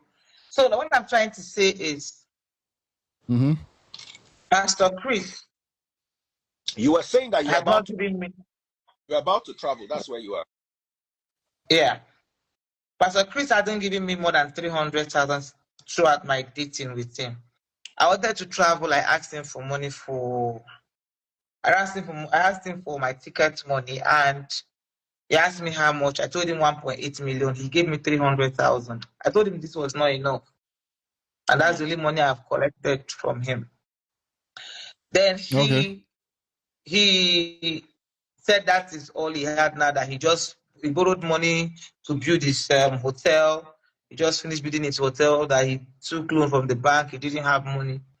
So and I said, by the way, your friend Jeremiah is owing me money. He promised to buy me a car. He only gave me 10 million. He said I should leave that one. But that man, no, they talk from again. I said, okay. So I was so upset. I had to reach out to one guy called Dada Masses. Dada Masses is also a blogger that lives in Germany. Wow. But he's Jeremiah's brother. So I reached out to him. Then I opened up to him what I did for those people. And I said, look at what I did for your brother. And he promised me that he was going to buy me a car. He didn't give me a car. He now really gave me, he gave me 10 million naira. So he said, no, that's unfair because I actually helped in ending that case. So he said, let him contact him. When he contacted Prophet Jeremiah said he has paid all the money. Yeah, I was expecting to that. Chris Okafor's account. He said, no, that he put me on three-way call. They put me on three-way call. And Jeremiah said he has paid the money. Why will Chris do this to me? That I helped him in this case. He said I should hold on, let them put Chris. They called Chris. Chris said he was in America. Chris started pleading with him. Said, Ebon, I'm sorry that he just. So not only that the pastor is doing shady stuff, the pastor is also collecting money that is not his and spending, right? He just finished building his hotel. That he should help him out and give me the money. That when he comes back, he will pay him back. Jeremiah said he doesn't have all that money, but that he can help him with 7 million. That Chris should raise 8 million. And let them pay me 15 million first. Then I should forget the rest money. Remember, the money was 45. They gave me 10 million. It was running 35 million. So they wanted to give me 15 million and I should forget the rest money. I told Prophet Jeremiah no. That because Chris knew I've never asked him for money. First time I'm asking him for money, he gave me only 300,000. And now he held on to this money for months without telling me that he has to give me all the money. So they started pleading, I refused. But the first money they gave me was 15 million naira. Then after that, this thing I'm saying, I have agreement, I have documents to back it up. I will show you where Chris admitted this thing I'm saying to you now. Wow. So after that, Jeremiah now I think Christian asked I should give them 1 month for them to pay me the remaining money. Then Okay. after 1 month, I called Chris. Chris blocked me. It was at that point that I called him out on social media on my page. Then when I called him out, he got. It was that period that my miscarriage video was released because he got Stella Dimokoko involved. Wow. I didn't know that him and Stella was friends. At the end of the day, they tried to. Please, let's try to. Another person again. This is becoming a web of I don't even know what to call it. It's becoming a web. A blogger, just say he got a blogger involved, and let's keep it basic. Because you see, let me explain something to you here. Chris, when Daddy Freeze no one wahala. the water. When I tell you people trip to church to prostrate before these charlatans, bear in mind these pastors are us. Again, I mean, by their fruit, right? I just say, what's the fruit? Where's the fruit? Show me the fruit. By their fruit, you will know them, right? Bring in too many people. Yeah, it becomes. The matter no can't get ahead again, because at the end of the day, you have a matter with. Okay, I take that back. Oh yeah, I take. Sorry, I'm like that, but I take that correction and I take that back. He got a blogger involved. One thing leads to another. They tried to blackmail me with a video, and that was what made me release the video first on my page. Because the blogger threatened me that he was going to post the video and say I was having an abortion. Wow. I'm going to hear from Stella. I wish you had not mentioned her name in the first place, but since you have, I'm going to hear her side of the story.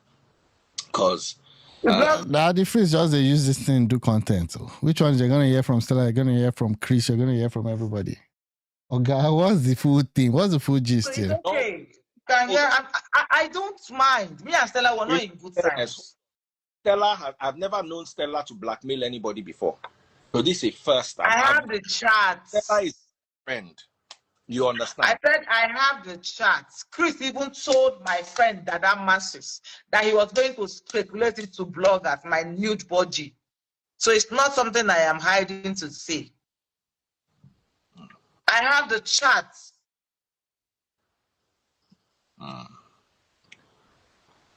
Okay, so I have the voice note. I want you to bring her. If you ask her, she agrees to come. Once you're done, I will post my conversation with her on my page. She knows I'm good at that. Now I also have it recorded. Hold on, Doris. Doris. Can we tell your story in such a way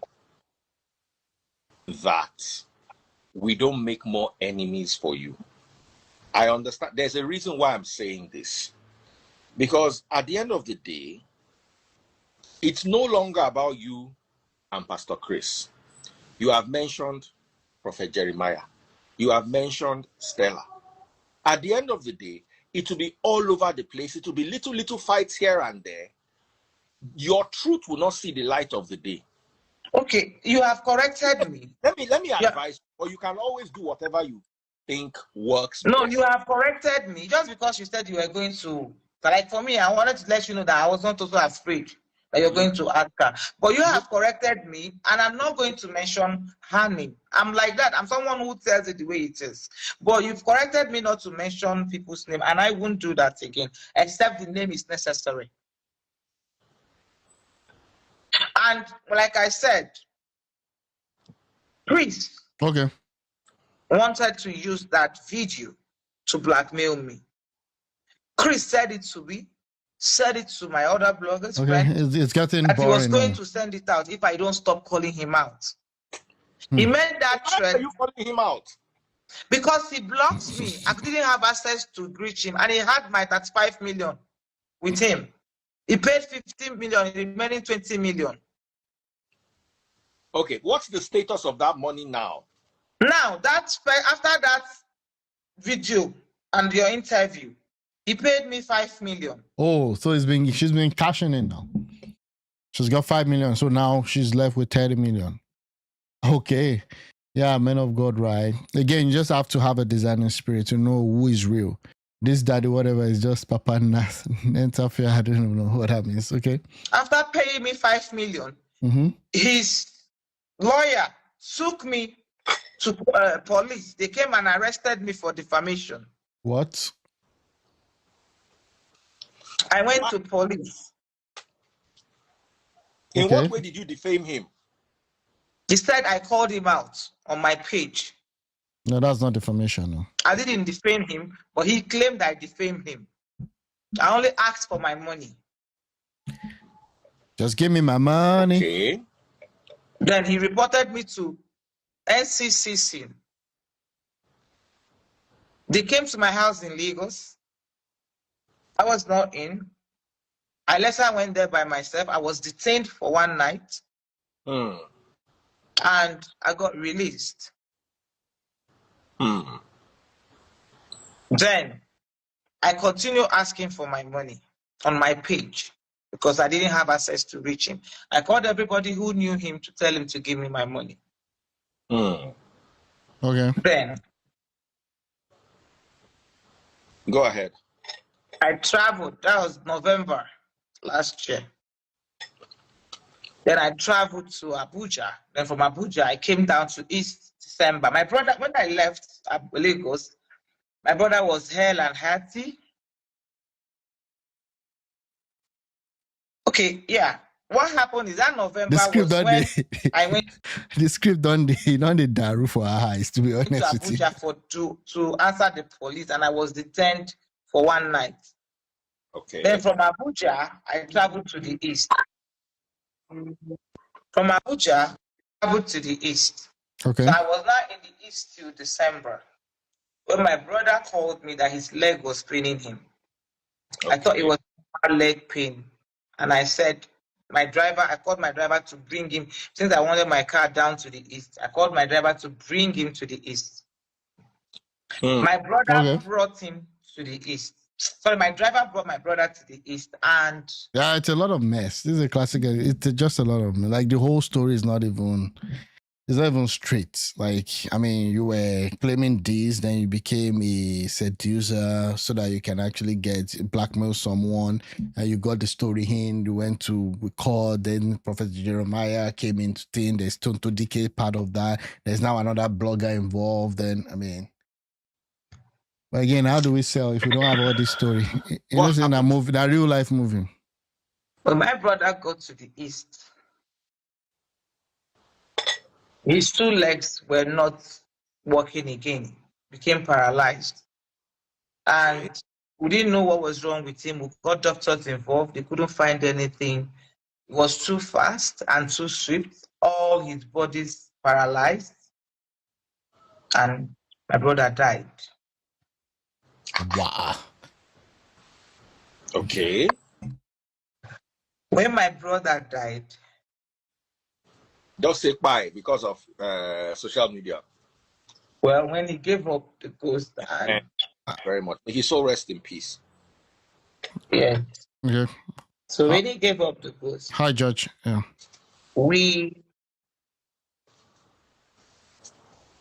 I was devastated, and everything meant nothing again to me. So we started planning his burial. Okay, I'm gonna. Okay, I want to move forward, but We planned again, his burial. let's just see. 4 days to my brother's burial. 4 days to my brother's burial. Hmm. I was arrested again by Chris. Okay. But I still don't understand how these pastors get to just arrest people like they at random. You know, you just arrest people like that. The movie have a plot. I mean, if I'm telling you, if you can put this in a script and put it on whatever, it's gonna be I think she's an actress, right? She can actually make this into a movie, call it My Story, and she's gonna sell for real. She's gonna sell. I-6450, yeah. And the policemen took me from my house, family house, to State CID in Imo State. And I was detained there. They took away my phone. I couldn't communicate to anybody. I was detained there for 2 days. It was when, because so many things on my head, I was confused. I had panic attack and I fainted in the police station. Yeah. I was when the DC of the station said they should take me out of this place or they release me on bail. Nobody knew where I was. Nobody knew where to locate me. I was beaten up by the policemen who came to pick me up. Okay. And they took me to Abuja. It was in Abuja that I got released, based on the fact that my brother is to be buried the next 2 days. And they served me a court paper. I mean, Which, yeah, so maybe we should get 50 Cent to do documentary. and I left, went for Yeah. my brother's burial. Mhm. After my brother's burial, I went to Abuja for the court date. When we got to the court, they didn't have any evidence. So based on lack of evidence, I was released also on bail as well. Okay. I came back and I continued calling Chris for my money on my page because I wanted my money. Because at that point, I was ready to tell the whole world what transpired. So it was at that point that he now reached out to my lawyer and told my lawyer that we should settle it. He's willing to withdraw the case from court. Then he withdrew the case from court, and his lawyer, Ubani, sorry, I'm going to mention his name with due respect. His lawyer, Ubani, forced me to sign an agreement. And I told them, I made it clear to my lawyer that I'm being forced. Okay, one thing from Barrister Obani too. You see, let me tell you something, yeah. Barrister Obani was involved from this case from the beginning, even during the baby testimony case. So that's why I will mention his name. Because he was the one who gave me a lawyer that took me to Interpol. No, he knew about the case. Yes, he arrested me. Let me tell you something, Doris. Everything you say, if you cannot back it up with evidence, if you say the lawyer gave you somebody to Interpol, if you don't have a text message, a phone recording, anything that can be used. I have a phone recording of Barrister Obani telling you to go to involving with the Destiny. Yes. That telling me that they are taking me to Interpol to go and write statements. Yes, I have it that the face. I've sent it to him once, so he knows I have it. Yes. But I'm advising, let's keep this matter to you and Pastor Chris. And there is no way I will explain this. Oh yeah, you don't have to. Man, it's getting crazy. Don't ask how pastor get people arrested. There's something called a PF, aid and abet.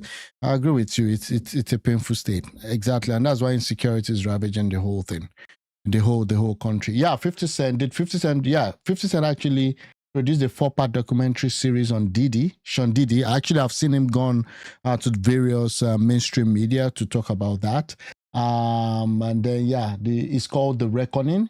It dropped on Netflix on December 2, 2025 and covers Diddy's rise in the music industry, the sexual misconduct allegation, his trials, blah, blah, blah. Let me also say, and includes exclusive footage from right before 2024 arrest. It's been a big hit on the platform and even boosted 50 Cent's own stream. That's what they've beef. Yeah. So again, there's a documentary out there. I'm not really taking time to watch. Yeah, but he did release that. It's been going around the various stations to do that. Yeah, okay. That freeze is squeezing out serious content. All I tell lawyers, you see, let me tell you, you are not understanding. You are making it muddy. But we'll drag this person will come and talk. You drag this person will come and talk. At the end of the day, you lose the merit of your case. Yeah, maybe that's a strategy too, right? It's called jamming. You want to jam all the cases and all that. And at the end of the day, possibly get some traction on that one. And unless you particularly want to bring somebody into the arena with you. Now, the more people that are in the arena, the less your case has any ground. Okay, now I get it. Sorry. So you understand? Stop mentioning people's names. Just say, okay, a blogger did this, a lawyer did this, the police did this. Do you understand? Okay. I'm actually blocking people in the comment section who are telling you to say everything. Because when the problem comes, they will not stand with you. Guys, that You that can is free. compete, you will Let compete me with say something. you Let might me even let be me thrown say out of something. court. Let me say something, Yes. that is free. I am not afraid of Chris Okafor. I am. This woman I'm not even saying anymore. Yeah, he's advising her with this. I don't even know where all this leads to. Again, I mean, I just take it as a light-hearted moment where you just kind of just chill with some of these stories. Not afraid of whatever he wants to bring on. Let me explain to you. I am not afraid, even if I go to If you jail. take the case to court and the case gets thrown out of court, and you believe you are entitled to justice, where are you now going to get the justice from?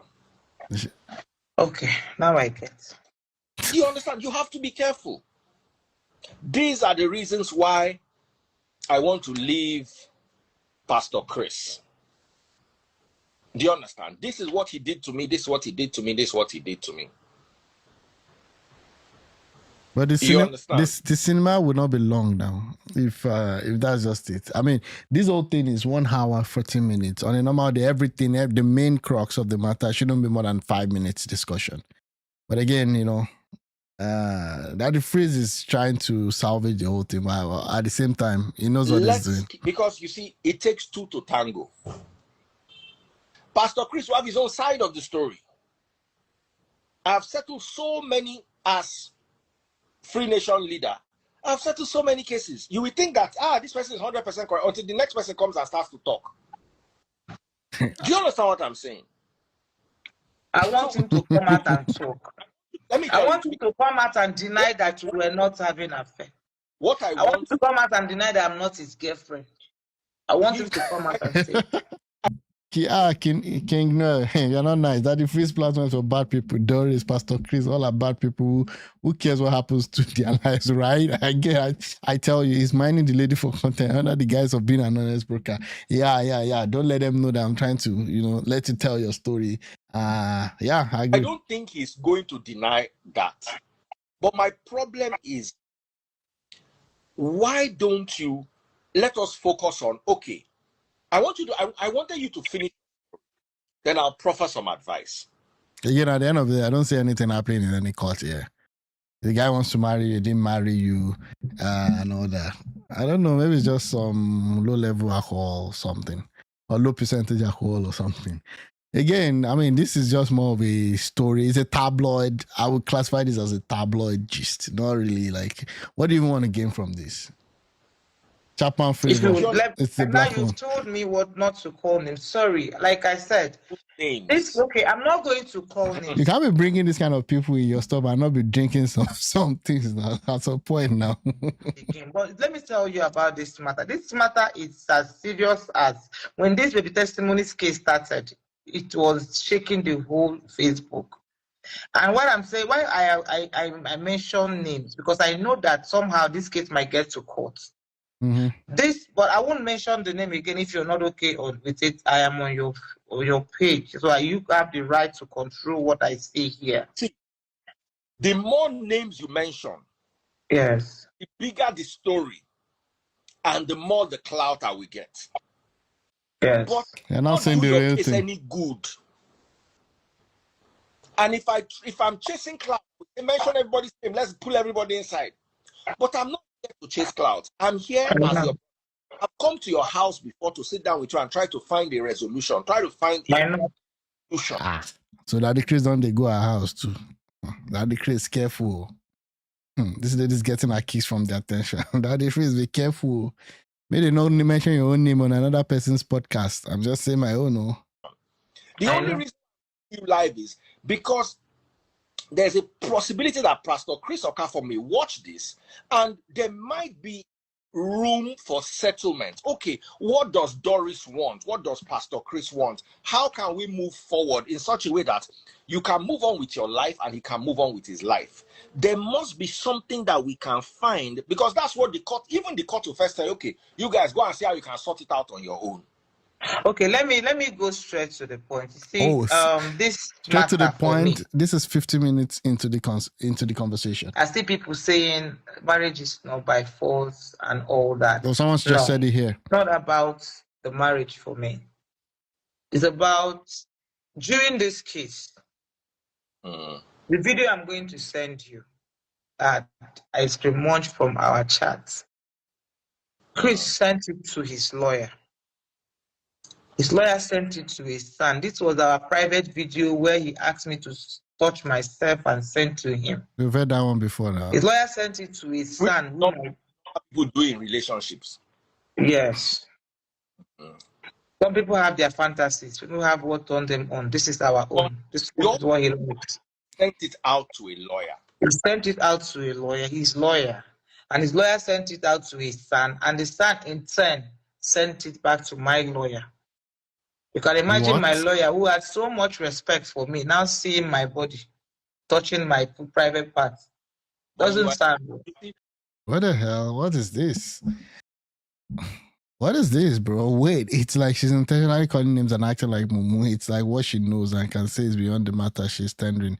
Yeah, she's trying to pull a lot of people into the whole mix. Yeah, kind of jamming everybody. You see, let me explain something here. I know you are angry, and I know you feel violated, and this is genuine reason for you to feel violated. But going forward, as a man, I don't think there's any part of a woman's body in and out that I've not seen. But you won't send your wife's body to another fellow man. Or your girlfriend's body. And the fight is getting to the point where when they arrest ourselves with police, we don't know how far we can go. That the truth, no, I disagree with you on that. No, with due respect, no. Let me tell you, you have seen every woman's body, but you have not. Maybe now, because you have seen my miscarriage body, that's when you saw my body. But prior before that time, you have not seen Doris' body, and we are all different human beings.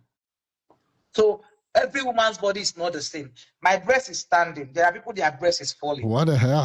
How does this add to the conversation? That if we say, what does that mean? Right. To send a private video that I gave to him outside. I agree with that. With that, I agree. With what now? I agree. Now, for this, what do you want from him? Now, my own is, that's why I want you to understand that this man has, to Larry Kings, you are not going to tell us what to do on our platform. Thank you. Continue. This man pleaded with me to come and defend his friend. This man, his friend gave me money. I want to get to. I'm doing in summary. Everything together. Let us separate this licking your body. That is a genuine concern. What would you want him to do about that? Okay, you say he leaked it to somebody and somebody sent it to your lawyer. Can you verify where you got it? Is your lawyer willing to come and stand? It was my Hey, sorry guys, I had to pause there. I don't even know what she's talking about, to be honest with you. Her stuff is standing. I don't even know how that came into this conversation. lawyer. There is no point. I have everything. I have it. There is no point. He has also admitted to it. We were on a three-way call. Okay, you are in a three-way call. I was even on a three-way call where he admitted it. So there's not, and I have the recording. So there's no point going whether I have evidence. Everything I say, I have evidence. Want him to do regarding this incident? That's why I can't tell you what I want him to do if I don't summarize it and then tell you what I want. Go ahead and summarize then. Now, this man, we dated. I helped your friend. Your friend gave me appreciation money. Mm-hmm. You held on to it. You arrested me. You detained me. My brother died. I was arrested again. You sent out my private video. Brother passing on. How is that connected? I'm so sorry, but I don't see how you can connect that with it. I will come back to that so that I don't forget what I want to say. You All asked right. me one question so that I can finish this one. Okay, before she finishes that one, they will pay her. I think she's indirectly letting them know she will talk. Yeah, I guess she just needs money. Now she's come out to say that Pastor Chris should buy a house for her. And that's what she needs. I'll be Dr. Chris or whatever he's called. And I refuse to agree that he's I know, right? She had brain to be recording everything. Yeah, she knows what she's doing from the outset. Yeah. You asked me, you arrested me, and I came out. Mm-hmm. You forced me. You paid me back my balance of 15 million. Then forced me on agreement that I did not concord to. My lawyer also advised I should agree and sign. And there was no time you apologized. I confronted you on sending out my naked video. Sue your lawyer. There was no time you told me sorry about that. There was no time you apologized to me about that. No. He never, at least if after the whole incident, knowing the fact that I went through everything, I was your girlfriend. I wasn't just a girl you picked on the street. This is the person who gives you police. When you have a program, I will call the police, my contact, I'll write proposal, they will give me police security for you, DSS for you, 20, 30, to cover your program, you won't pay 1 naira. There's somebody who backs you up when you had a lot of challenges, which Here I we don't go want to again. stay on your, Here we go again. on your life. Now, even if we had issues and we reconciled, courtesy demand that, okay, you have offended me. If you didn't see that you offended me in the other one, the fact that you took out my private picture to your lawyer, I deserve an apology. You never did. Now, everything happened since this incident that I lost my brother. I have not even recovered. I buried my brother March this year. And I'm not really recovered. I'm still going through the breakup of you. I was in love with this man for years. I'm going through how we broke up, how the matter that scattered us, how the pain and all this thing. The next thing I'm seeing on the internet is that the same man is getting married. Oh, that's For me, it's either Chris. For me, the people are saying I want him to marry me by force. No. It's not about marrying me by force. It's about destroying me. And after destroying me, you're going to marry someone else. There was no, but there was consent in a lot of the things that you guys did together. There was consent. Now, you can agree, you can talk about him being a pastor and doing all this things. That's one thing. But there was consent between both of you.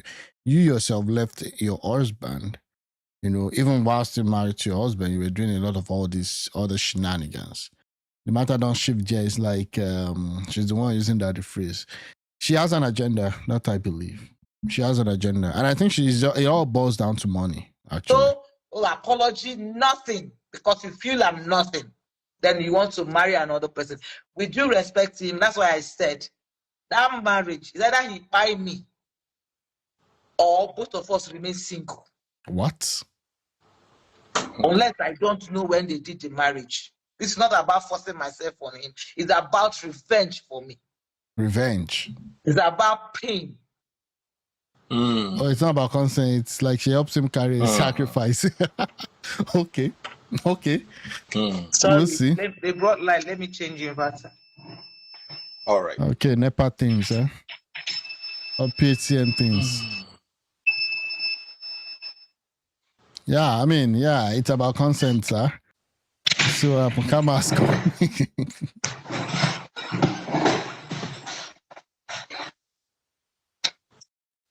Okay, I want revenge. So she wants revenge. For me, right? it's about revenge. Okay. That's what it is for me. Okay, we'll see. Okay. We'll see. Doris, you're my sister. Really?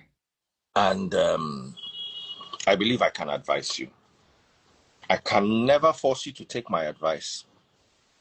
But I know you have been wronged. Especially with your photo being circulated.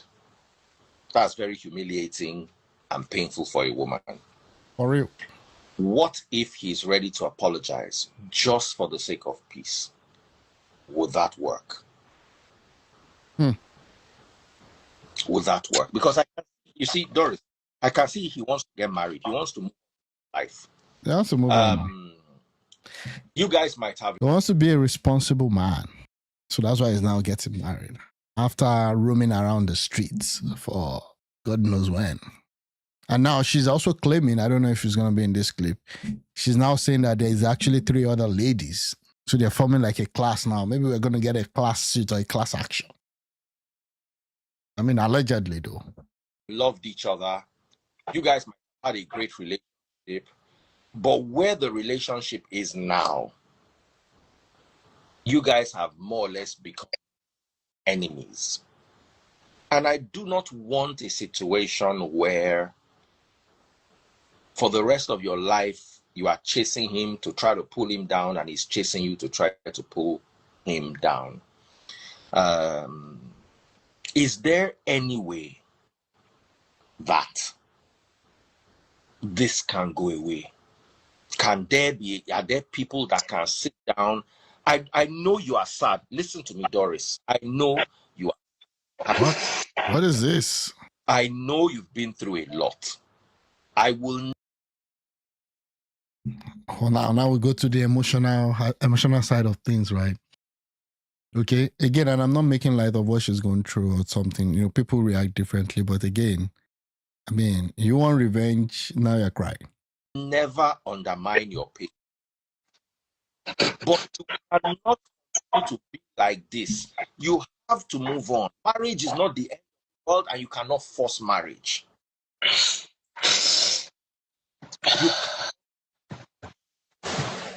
Do you understand what I'm saying? You cannot force somebody. This is not about marriage, that you feel that. I don't understand, but I want you to. What can we do going forward? Alice, this one is a mild one compared to Natasha and the Two-Face issue, where the whole life, Daddy Free's life, just became this thing. Oh, great content, bro. I have a lot of respect for you, right? Yes. You're someone I've never met Mr. Okafor before in my life. I know. You don't even, when I told you the story that year, yes, I think that you didn't even know who I was talking about. So I know very well that you don't know him. But what I'm trying to say here is I have a lot of respect for you, and you are one of the people that would tell me, Doris, stop, and I will stop because of the respect and love I have for your person. Okay. Before now, like I said on my page yesterday, I have already gotten the address of the wedding. They said the wedding. Wow. Okay, finish what you're saying. They said the wedding is on the 16th and all that. And that's today. Like whatever it is that has taken over me, the thought on my head is that Doris, get to the venue. Even if DSS are there, move yourself inside there. Just begin fight.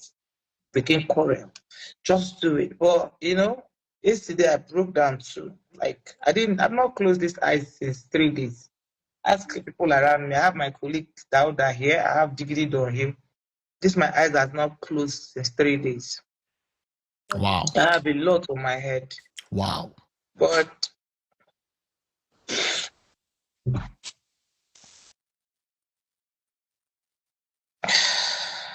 I want an open apology. I want a written apology or open apology or any other way he wants to apologize.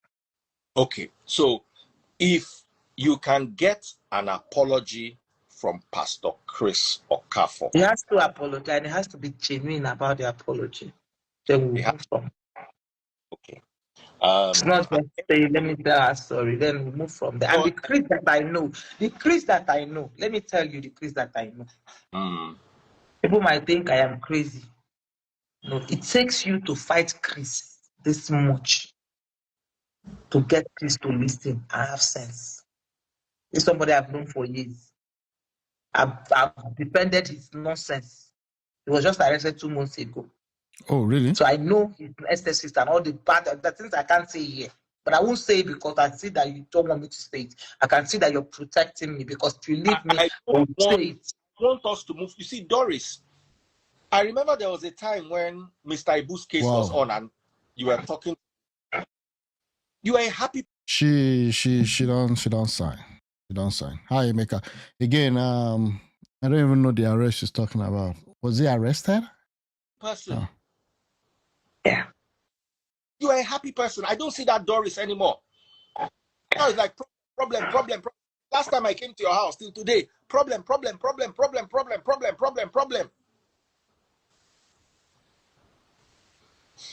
Okay, no problem. Someone says the ex-husband, right? The ex-husband, yeah, I mean, that's the one that has been the one that has also been at the receiving end of all of this. Again, I don't know the full story of that one. Karma is dangerous. Justice for ex-husband, it deserves apology. Again, there was a video that I actually played earlier this morning with respect to the husband where someone came out to claim that actually at that time they begged her not to leave the husband, but she was adamant. And it was like, no, she doesn't want that husband. That is Chris that she wants. Okay. Now, so this is it. Just a few years down the line, it's another story. I get. Even me, I'm tired of it. Pastor Chris, she says she wants an apology. Look, you can go to court and win. But do you really want to go through the nuisance factor of having to show up in court? She said this. It might take a year, it might take 2 years, it might take 3 years. The day you're supposed to be attending birthday party, you'll be going to court. Yeah, again, about her husband. Yeah, that one too is neither here or there. Hi, Joseph. Again, it's just a messed up case. Yeah, because he also said the ex-husband also impregnated someone. Well, the pastor do this. Yeah, the pastor is a man at the end of the day, right? He's also a man. So, I mean, you just have to know God for yourself. That's just the cocoa. The day you are supposed to travel abroad, you'll be going to court. I don't know if what I'm saying is making any sense to you at all. So, Pastor Chris Okafor. Again, even with respect to court, I don't even see how a serious court will even kind of, take this case on. Because the whole story doesn't look straight. Oh, he promised me this, she promised me that. Oh, my Lord, he actually promised me marriage. Okay, so yes, what is your resolution? Hey, you promised me I mean, it's not going to work that way. Unfortunately. I would appeal to you, if it's possible, let us find a neutral ground in which peace can be brought to this situation. Yeah, that makes sense. You understand? I'm really genuinely hoping that somebody will talk. Do you know anybody who knows this Pastor Chris? Apostle Johnson Suleiman knows him. The story get killed. Like, as if I knew that it's going to be Apostle. How come it's the same category of people? I'm just saying Apostle. What about peace with her husband, right? Yeah, the husband is ex-husband though. Again, yeah, Apostle Justice Suleiman. I mean, as in a neutral ground in which peace can be brought to this situation. You understand? Mm-hmm. I'm really genuinely hoping that somebody will talk. Do you know anybody who knows this Pastor Chris? Okay, let's get her. Apostle Johnson Suleiman knows him. Apostle Jeremiah knows him. Itahosa. The story get killed. You said Apostle Suleiman. I'll call Apostle Suleiman and try to talk to him. Who else? Idahosa of Illuminate. Oh, Lord of Jesus. Of Illumination. Is it Illumination Ministry in Nigeria? Bishop Idahosa also knows him. Okay, I don't know Bishop Idahosa. I know Apostle Suleiman. I can have a conversation with apostles. And one thing I know about Apostle Suleiman is he likes peace. He doesn't like stress. So no matter how angry he is, because Apostle Suleiman don't come before say, I'm going to lock this guy up. I say, Apostle, calm down. You are not going to lock anybody up. It's because it is you. So he's a good man. He's a good guy, and he will try. Okay, fair enough. I mean, I don't even know. Well, we'll see what happens. Yeah. Okay. we can try to see how peace can be brought to this. I will beg you for one thing. He wants to get married. For your sake, for his sake, and for the new wife. Remember, there were people who left married. Oh, sorry, the thing is breaking. Remember, Doris, can you? I can hear you. So Yeah, the remember line is that I breaking. did one. And you also left Pastor Chris and went to marry somebody else, according to the story. Yes, but I did not embarrass him. Oh, So please, he will not embarrass you. Let him get married to his wife. Let him be able to move on with his life. See, there are breakups in this life that will pain you for years. But I personally believe that God will compensate you with somebody who will take care of you. But anybody in the house? After how many mileage, bro? The more troublesome you portray yourself to be, the more people will run from you. So you have to come out as, you know what, okay, this was my mistake, this was my past, I'm not doing this again, whatever happened has happened. This is what life is, this is how life plays out. Moving forward, this is what I want. Okay. You can't be calling everybody out. You can't be, I want you to be in a place of peace. You have to find peace. You have to focus on Doris. Yes, you are sad. You lost your brother. You didn't get your money. Oh, yes. But you see, that is life in your rear view mirror. Oh, that's a fair advice. You drive, don't you? Yes. Can you focus on what is ahead if you're constantly looking in the rear view mirror? You have to start looking ahead.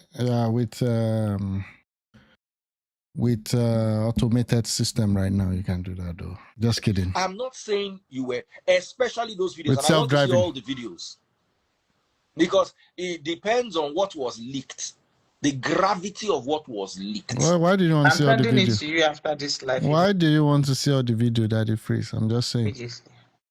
Okay, so send it to me. Let me see what it is, and then let me understand the gravity of your anger, so I may be able to put a case forward when I'm talking to maybe Apostle Suleiman later tonight. I hope he's not busy.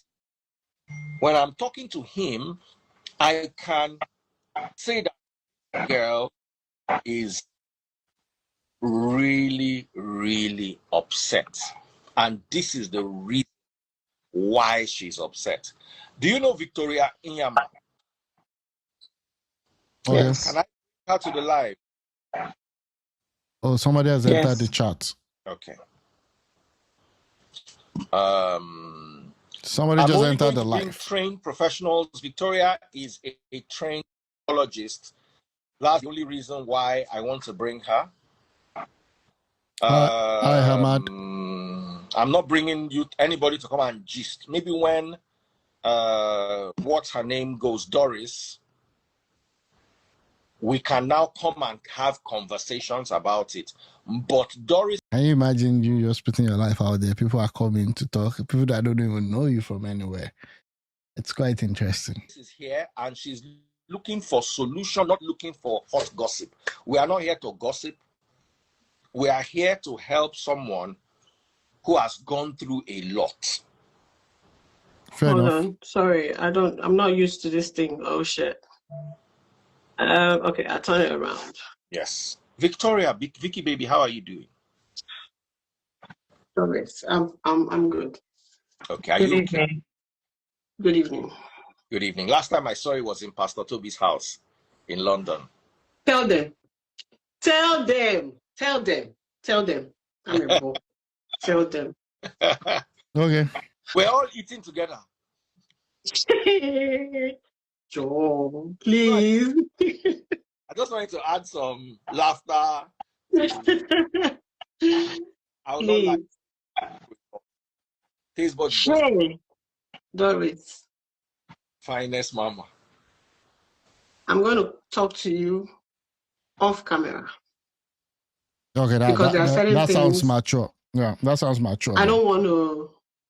There are certain things about me. I'm going to use myself as an example. I don't know about anybody, but there are certain things and that Ife, let me call him my name, the name I know him as, knows about the consequences of anger. I swear, I'm the one suffering it. I'm the one suffering it. I'm gonna be honest. Off camera, I'm going to explain certain things to you. I will explain it step by step to where I am now. Okay, fair enough.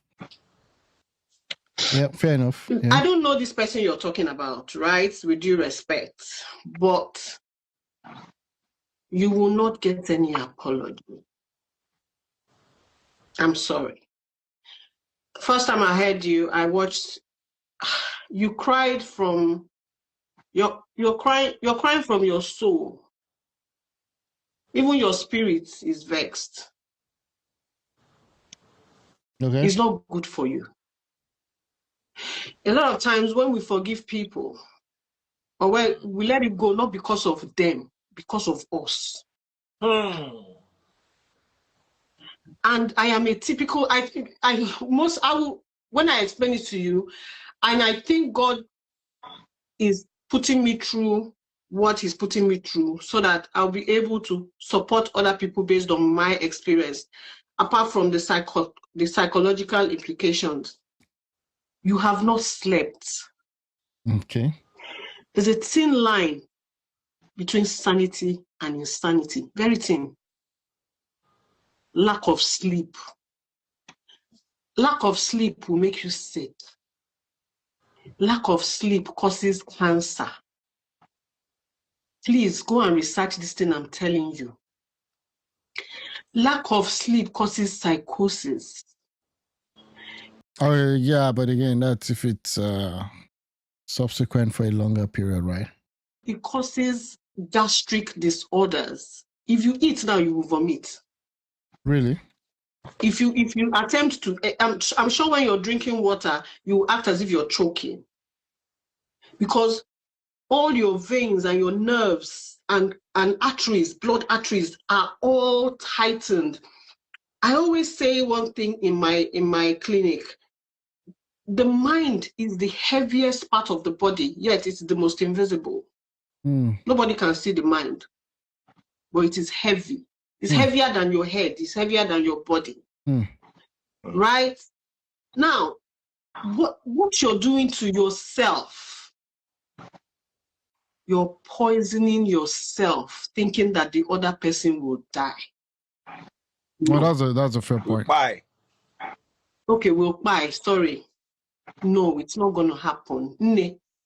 You're from Abia State. See, but one name wine. You wake it that draw. Gwagi her name. You wake it that. You get really. You are not married to this guy now.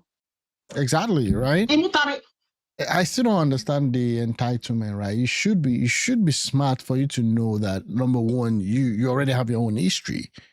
Again, if you'll be going or actually making out with someone else, you should know that, it's a risk. It's a 50-50. You don't have anything solid. So all these tantrums and all this stuff that you're just doing here, it's just this one that is recording everything. Nothing is from the get-go. There are people like us who and they are showing you Pepe. So Biko, I swear to God. These are times when I argue with Daddy Freeze about certain things about life. Like we were talking yesterday in church, and before you went to preach. People will do all sorts, and it is the good people that die early. I don't believe that nonsense that they are too good for this world. That's why they left, so that the world will not corrupt them. Nonsense. Oh, so what do you believe? The good people die early because they internalize a lot. They don't want to fight. They don't want trouble. Let me just take it. Let me just be enduring. They work. The kind of anger you have your enemy can finally sleep and not get up. You have overworked your heart. You have overworked your emotion. You have overworked your body. Hi. Off camera, I will talk to you. Yeah, I think it's better You have that way. overworked Okay. yourself. We got They 2 say minutes anger more. is like cancer. It eats you up like cancer. And you're the only person that can heal yourself. Nobody's coming to save you. Everybody, we love her. We Kiniko. Let me tell you the naked truth, if I have to put it that way. Do you understand? People will come and fight that you didn't serve us chicken. We were sitting over there. We are in this guild. We were together. You didn't give us food. I swear. People would come and argue that they did not give them drink over the burial of a young person. They don't care. They will wear their stiletto. They will wear. If I don't know if spirits can see, when you see where they are taking pictures and smiling here and saying this is a Kiniko's burial, we were outside. That's the life. Oh, you see this race that we are in. So, nobody apart from your mother wants to see you win. Okay, so that was that with respect to Daddy Freeze and Doris Ogala, and yeah, I was a 1 hour 14 minutes at this point, and let me see what people say. I'm grateful to God that I see men of God as human, just like me, and some are even diabolic. I just pity people who won't focus on knowing God for themselves, but rather be jumping from church to church. Yeah, please, women, be careful. Please be careful with your body. You have to tell them.